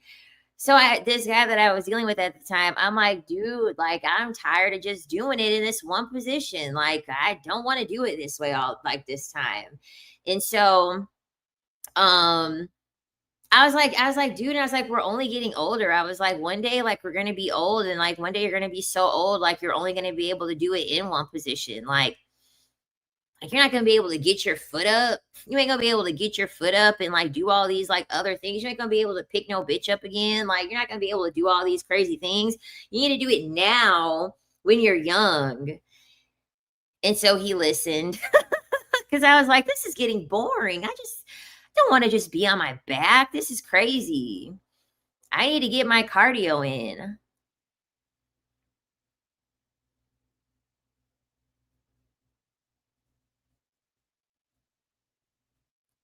That's what I'm saying. Yes. Yes. Yes. The courtesans, like, this is the reason why, this is the reason why S work gets such a bad rap because, like, really the history of S work, it actually had always been like a very intricate thing. Okay. It had been a very intricate thing that took like a lot of work, a lot of glamour, a lot of detail, and men had to shame women because of their own, because of their own lustfulness. And so they're like, let's just make it look dirty. When in reality, it's actually not easy. Yes. I made a video about it. It may only be on TikTok, but yes, when you're working in the club, it's easy to tell if a man is married or not. When a man comes in clean, he's dressed very well, he smells good, it's about a 99% chance he's married. About a 99% chance he's married because he got a woman to fixing him up. He got a woman that don't want to be near him if he's stinky and funky and looking any old kind of way. Single men, they don't have to worry about that. They don't have a woman there, trying to make sure that he has his appearance together. Usually most of the time single men, they don't take pride in their appearance. Women are usually the ones that are taking pride in their appearance because this is why I know most of the men I've been with were probably DL. Most of the men I was with were probably DL, honestly, because I like men that know what the fuck they're doing when it comes to their wardrobe. I like men that are crazy about how they smell. I like men that are like very into their looks. Like I'm very into that because that's a very important thing to me. A man has to know how to dress. We're not going to work out if you don't know how to dress. Like I'm not doing all that designer shit. Like that's lazy. Like getting shit that just has a designer on it is lazy because that designer is worthless if you don't know how to piece things together. I don't care about your goddamn Amiri jeans when you have on a t-shirt that's 3 sizes too big. You just have on a white t-shirt with some Amiri jeans and some fucking Dolce and Gabbana shoes. Like that's not style. That's just getting designer shit, but you have no sense of style. Anybody could do that. Anybody literally could do that.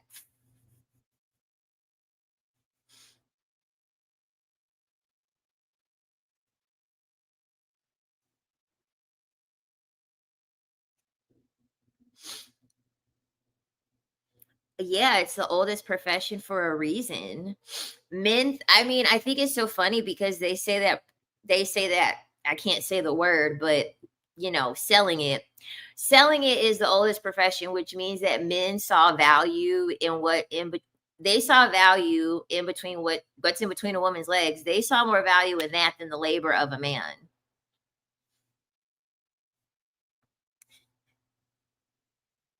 Men literally saw women's kitty cat as being more valuable than the work and labor that men do. Because men love to say, we built the world, we built the world. Okay. And yet men were paying women to sleep with them first. So where is the male value? Where does it really lie amongst men? Because if it was that valuable, they would have been paying men first to build the world, not pay women to sleep with them.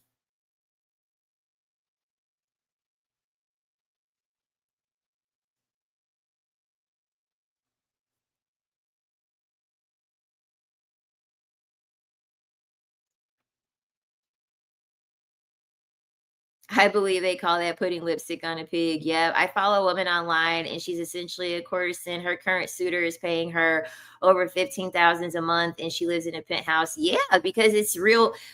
Doing that at that caliber, at that level, it's an art form at that point. That's what, like, a lot of people don't realize about S workers. It's an art form.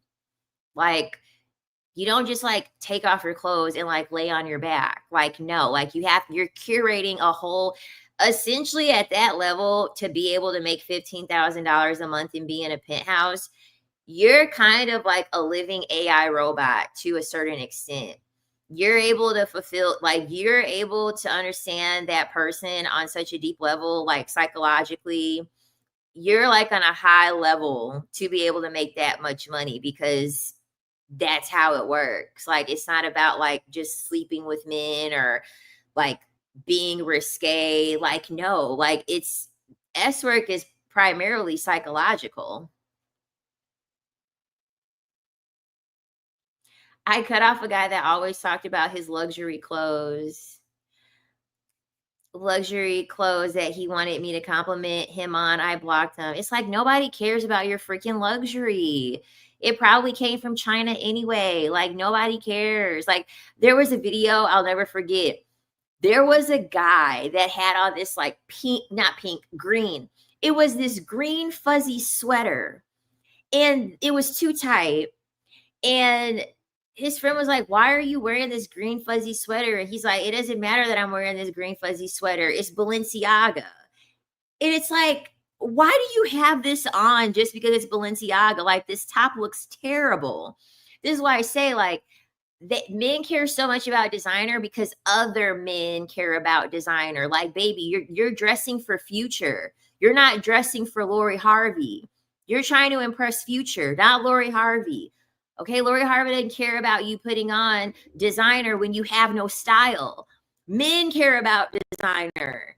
Men care about the label that's being shown on their clothes, not women. Women care about the style. Can you piece clothes together? Can you style clothes?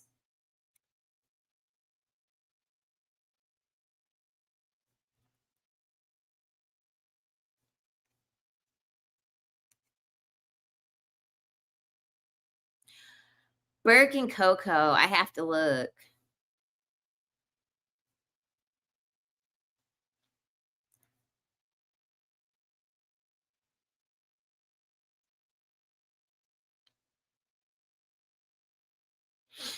And then the thing about it is that I mean, pretty much every elite person that you see, I mean, they do S work. They usually do yachting, allegedly. So, like, any famous woman that you see, especially if she's able to like keep up like a high caliber lifestyle and she's not working, they all pretty much do yachting.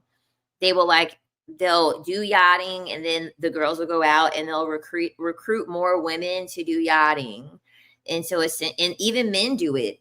Even celebrity males do it. They also partake in yachting.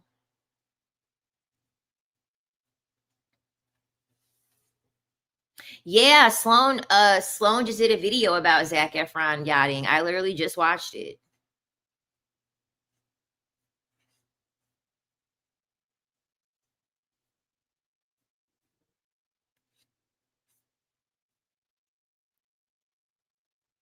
Statistically, the person that's gonna get unalived is it's gonna be a wife.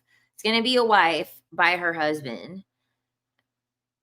Like, I'm sorry, statistically, the wives aren't getting out unalived than the S workers because most of the time, S workers, they're able to see the danger that comes along with dealing with men. And so usually they take the proper precautions. This is why a lot of women go on dating apps and then come up missing because they think that they're about to go meet a nice guy with like no no understanding that you might be meeting up with someone that's like trying to unalive you. Yes, girl, we need to be on a boat for sure.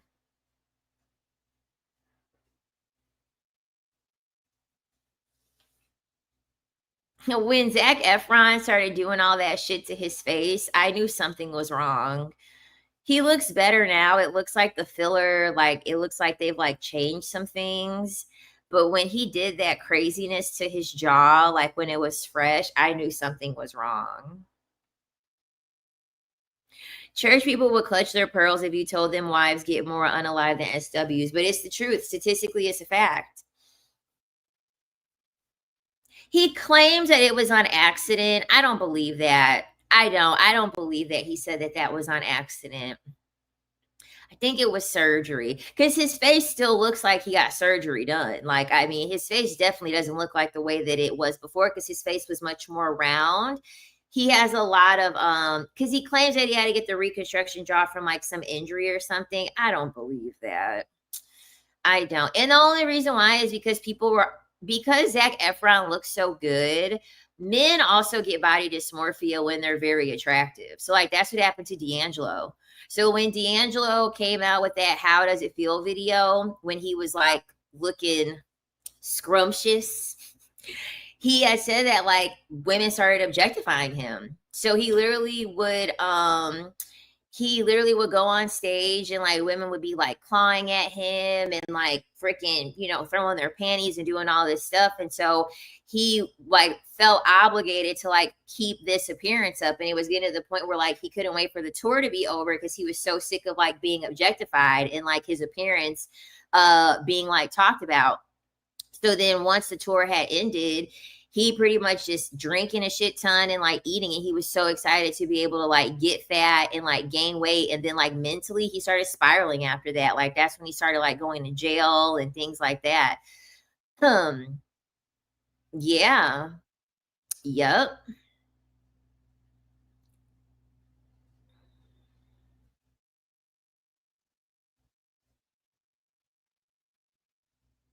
Yeah, when men have to go through the things that women go through daily, they have more empathy. And I think D'Angelo like even mentioned that. Like I think he literally mentioned that in regards to women because it's like that's what women have to go through daily. Like constantly having to be, objectified, constantly having to live up to a standard of how you look, having, repeatedly having your because the thing about it is this like men men don't have the ability to enhance their appearance at all. They're if they born ugly, they just stuck ugly, you know. Um, so they just kind of have to live their whole life understanding that like I'm a man and I'm not that attractive and I'm ugly and like I'm just not going to get any attention. Whereas women on a grander scale can understand that like okay if you're overweight you're going to get treated a certain way, if you're smaller you're going to get treated a certain way, if you wear your hair different you're going to get treated a certain way because you have more ability to change things. And so when you get that sweet spot where you're like yes like this is the best I ever looked, the best I ever felt, but also this is the best people have ever treated me, but also in addition to that they're looking at me as like an object because as a woman you can't be pretty and attractive at the same time, you can't be pretty and smart at the same time, it's usually only one or another. So then you get sick of like only being seen as like hot or attractive and then no one wants to listen to what you have to say, no one believes in your ideas, no one wants any of your input. That can be frustrating, right? She said, "What about Usher? It must have not affected him." Well, the reason being is because Usher like came out as a sex symbol. So I kind of feel as though, because I feel like it's a comparison between how you start and like how you finish. Like I feel like there's like for instance, when you're a teen star, when you're a teen star, you're naturally gonna be fucked up. And like Zach Efron was a teen star. So I'm sure he was exploited. I'm sure a lot of trauma happened to him, which I'm sure Usher did too. But Zach Efron came out as like a heartthrob, not a sex symbol. Whereas Usher, I feel like he came out when he was young, but when he came out and was actually popular, because Usher, I think like the first video, he was so freaking young. He was like maybe like what, like 12? He was super, super freaking young. But D'Angelo didn't come out as like a sex symbol. He covered himself up because he was like overweight, and then eventually he lost the weight and then ended up becoming a sex symbol. So what my point is saying is that like when you've been able to have like a level of duality throughout your career and you see how people treat you different based off of how you look, I feel like mentally it's going to do something for you. It's mentally going to change you in some way cuz I mean, Usher came out a sex symbol, he's still been a sex symbol. Same thing with Chris Brown. Chris Brown pretty much came out a sex symbol, he's still been one. They haven't had any duality. They haven't had any duality in how people perceive them.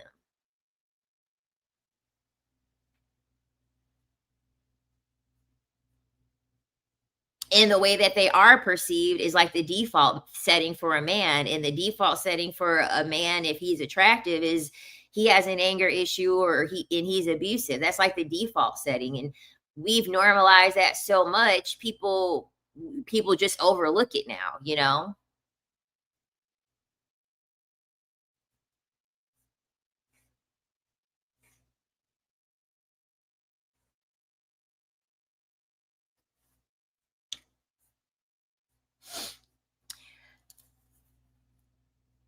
She said a lot of pretty women are severely watering down their intelligence. Is crazy. Child. And it's being on social media is so sad to see because overall, I mean, with men and women, everyone is so illiterate. It's scary. We're becoming more and more illiterate. I see it daily on social media, and it really does scare me. It's like if people can't even understand what the hell you are saying, imagine how much power the government has over these people. No one has to convince you of anything when you don't understand what the fuck they're saying. I know we've all encountered someone that doesn't speak the same language as us. You know the people that are speaking Spanish and you're speaking English and they're just saying yes, yes. They're just saying yes to everything because they don't freaking understand what you're saying. They're just shaking their head. Yes, yes. It's the same exact thing with how illiterate everybody is becoming. You have no choice but to be compliant and just agree to something when you don't understand what's happening.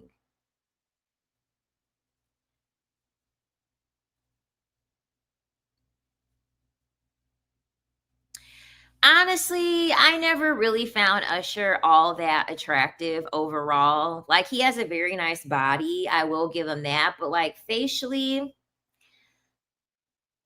mm-mm. Facially, I've never been like, "Ooh, Usher," like just a nice body. Yes, people, and this is the thing, people take a word without understanding that they have subconscious program on the feeling that they have attached to that word. That's what people don't realize. And it's all just buzzwords. It's just a repeated word, and then that word gets repeated, but yet subconsciously, majority of people have like the same idea of that meaning. Like when people say single, I'm just using this as an example. But when people say single, people subconsciously in their brain, they see like a cat lady. You know, they see someone depressed and alone and no one wants to deal with them because they have a connotation. They have a connotation to that word. And it's like, dude, no. Like proj- projecting because you don't agree with somebody, like, come on, we're just coming up with any definition of words these days, huh? Because with men, it's always accountability. Women don't take accountability. Dude, men want women to take accountability. Do you know how easy it is to take accountability? You just admit that you're wrong and just keep doing the same shit over and over again. You never take accountability. Okay, I'm sorry, I was wrong. And you just keep doing the same shit. I feel like we keep having the same I feel like we keep having the same argument over and over again. Well, you said that you wanted me to take accountability. You never said you wanted me to change my behavior. So, yep, because I'm telling you that men, they just let me do whatever. They just let me do whatever. But when they say accountability, honestly, they just want to hear. They just want you to tell them what they want to hear. That's what accountability means to men. A lot of them don't care if you change your behavior, especially like what you said. If you're pretty and they're really attracted to you, child, just tell them what they want to hear. You tripping. You know what? I am tripping, and just keep tripping.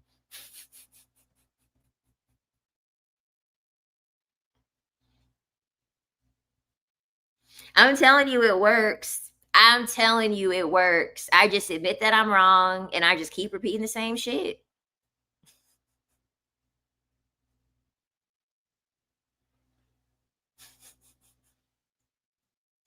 I was on a date last week and my date asked me, "Why are you so quiet?" I told him I was thinking of starting a fire and he just started laughing. Meanwhile, I was serious. And one day he going to be asleep and he going to and the smoke detector going to go off, baby. He going to go out to his living room. It's going to be up in flames.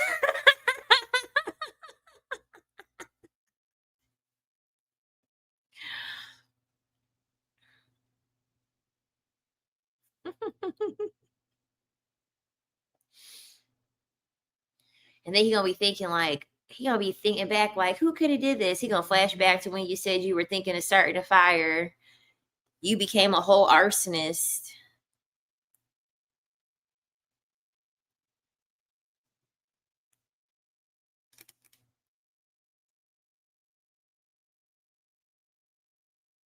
Right, exactly.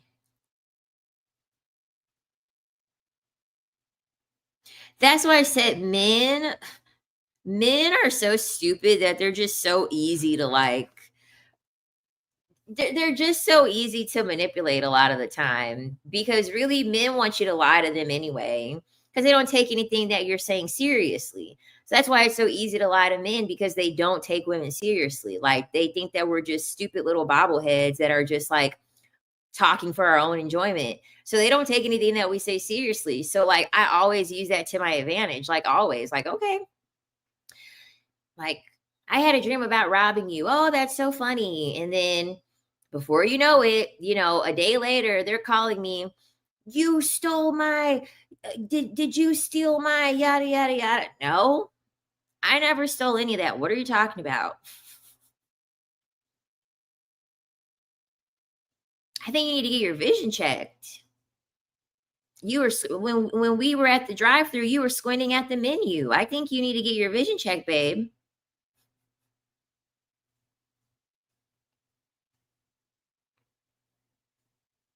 Exactly, because that's what men do.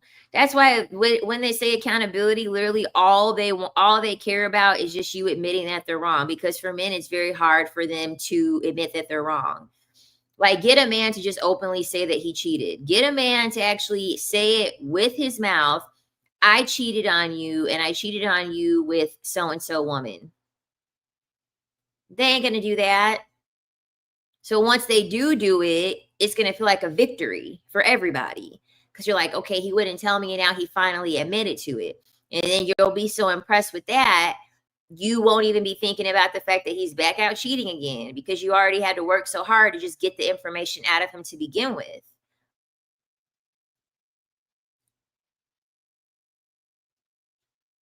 Yes, Calissa. Yeah, just keep doing it. Wash, rinse, and repeat. Get the money. Don't lay down.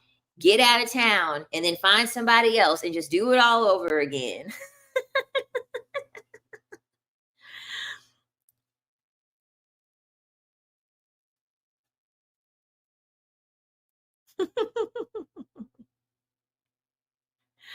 Yeah, because that's what I'm gonna do every time I'm gonna mirror a man.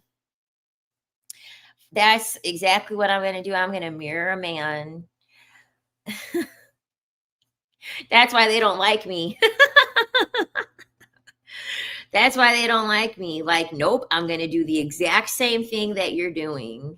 So that way, if you don't like me, you really don't like yourself, because this is what you're doing, sir. I told a man straight up he needs to go to Turkey after he talked bad about a woman in her hair that was sitting at a nearby table. Shame. It's like, sir, you don't even have any hair. How you gonna be talking about somebody else's hair when you don't even have any? What are we talking about?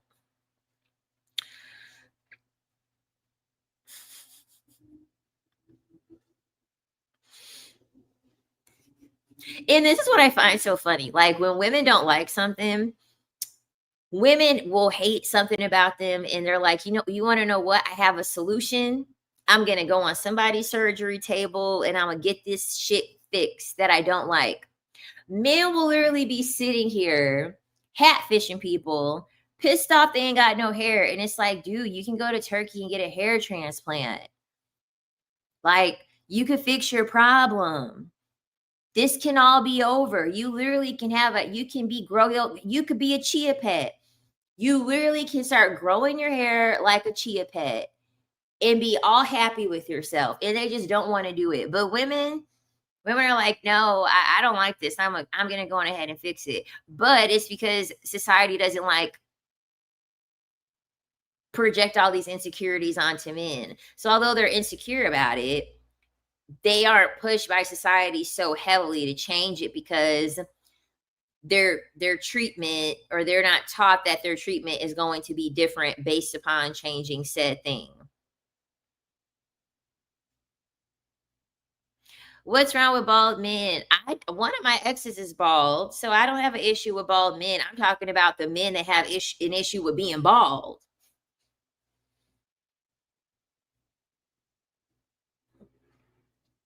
Do I prefer bald men? No, it's not necessarily my preference. No, but do I have an issue with bald men? Nah, one of my exes was bald, and honestly, the only reason why he got away with being bald was because he had very very nice eyes. He had like those nice like hazel green eyes. He had very very pretty eyes. So his eyes were so pretty, I completely forgot the fact he was bald. You got to have something to, like I said earlier in the live stream, you got to have something else to take away, from a flaw. If you got nice eyes, you can get away with being bald, because I'm looking down here, I'm not looking up here.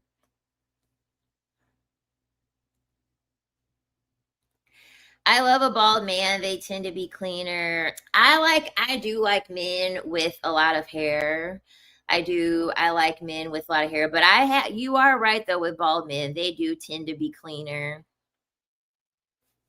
Thanks for the super chat here. I appreciate you. Thank you, girl.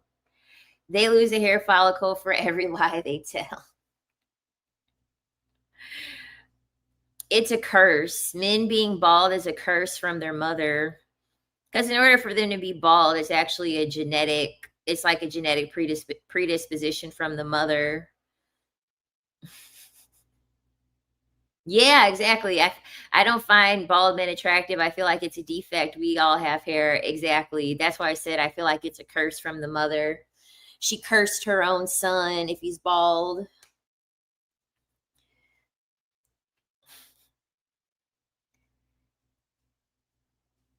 If that was the case, they look like a damn mole rat. Yeah, honestly, you just got to take the one thing that a man has to offer you, and then just find a man for the other thing that you aren't getting from the other man. Because women will be like, I want a man with money, but I don't want to be with no 60-year-old man. All right, girl. Well, you better go get money from that 60-year-old man and roll around the mattress with the handsome man. I did it. I did it. And my sugar daddy was mad. Ooh, my sugar daddy was mad. I think I told you guys about that. I had a sugar daddy and he was paying my phone bill, and I was using him while I was talking and dealing with somebody else. And the man was married. And when he paid my phone bill, he went through my phone and he called the fucking guy. He was like, "Are you dealing?" He's like, "You're dealing with this man." Because my dumbass was like, I had given like a hypothetical, I asked him like a hypothetical question about the situation that I was in. And my sugar daddy was so mad. I was like, "Well, you're being cheap anyway." And I was like, "I needed somebody else to get money from. You're being too cheap." I'm like, you're over here cutting the funds. I had to start getting funds from somebody else. I just turned it back on him. I'm like, if you were giving me enough money, I wouldn't have to be calling nobody else. I wouldn't have to be dealing with nobody else if you were just giving me the money that I needed.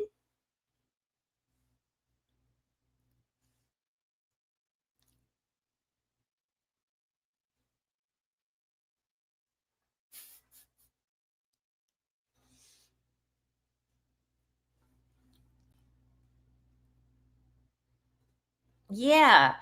Have multiple because you ain't getting everything you want with one man. You're just not going to. You're not going to. That man that's spending money, his PP is probably little. Like I said at the beginning of the live stream, if he giving you money and he ain't trying to lay down with you, he probably has a shrimp. So find a man that has money and has a shrimp. That's gonna work out great for you. If he's real good in bed, he's probably broke. Okay, because he's not tired enough from clocking in. Okay, a man that's out here clocking in, he ain't about to be doing all this stuff in the bedroom. He ain't finna try to be going for rounds. A man that's like that in the bedroom, not all of them, of course, but a lot of the time they ain't got no money for real. Because how do you have so much energy? You should be tired from working your grown man job.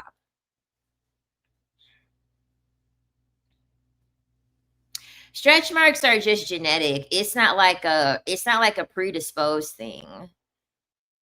That's just kind of based on like your individual like level of elasticity from your skin, which like can like be representative of maybe like your mother or something.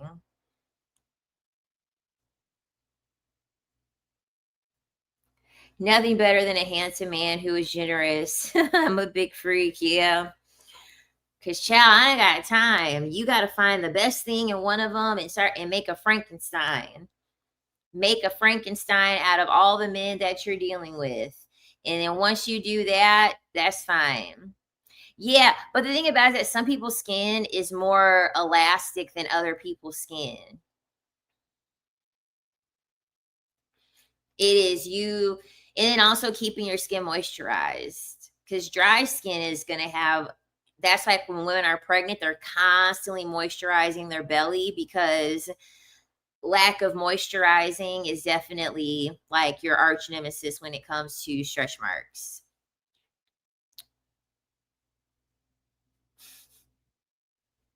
Yeah, thin people definitely can have stretch marks. There's a lot. Yeah, thin people definitely can have stretch marks. They're just more like inconspicuous. They're just harder to see. You got to get real close to see them. It seems like you want more than just money queen when it comes to men, which is hard to find a complete package. Girl, that's why my ass is single. That's why my ass is single because men just can't provide what I'm looking for. Like it's just not in their species to provide what I'm looking for.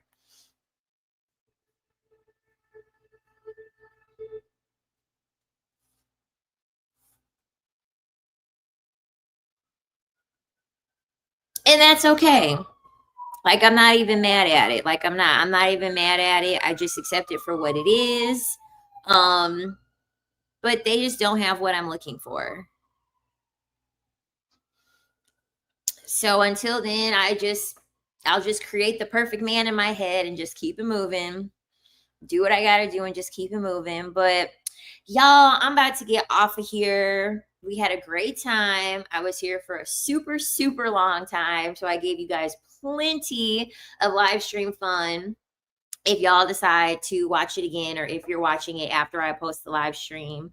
So yeah, y'all, don't forget to like, subscribe, check out the Patreon. You can check out the membership channel. I got a few videos to add there.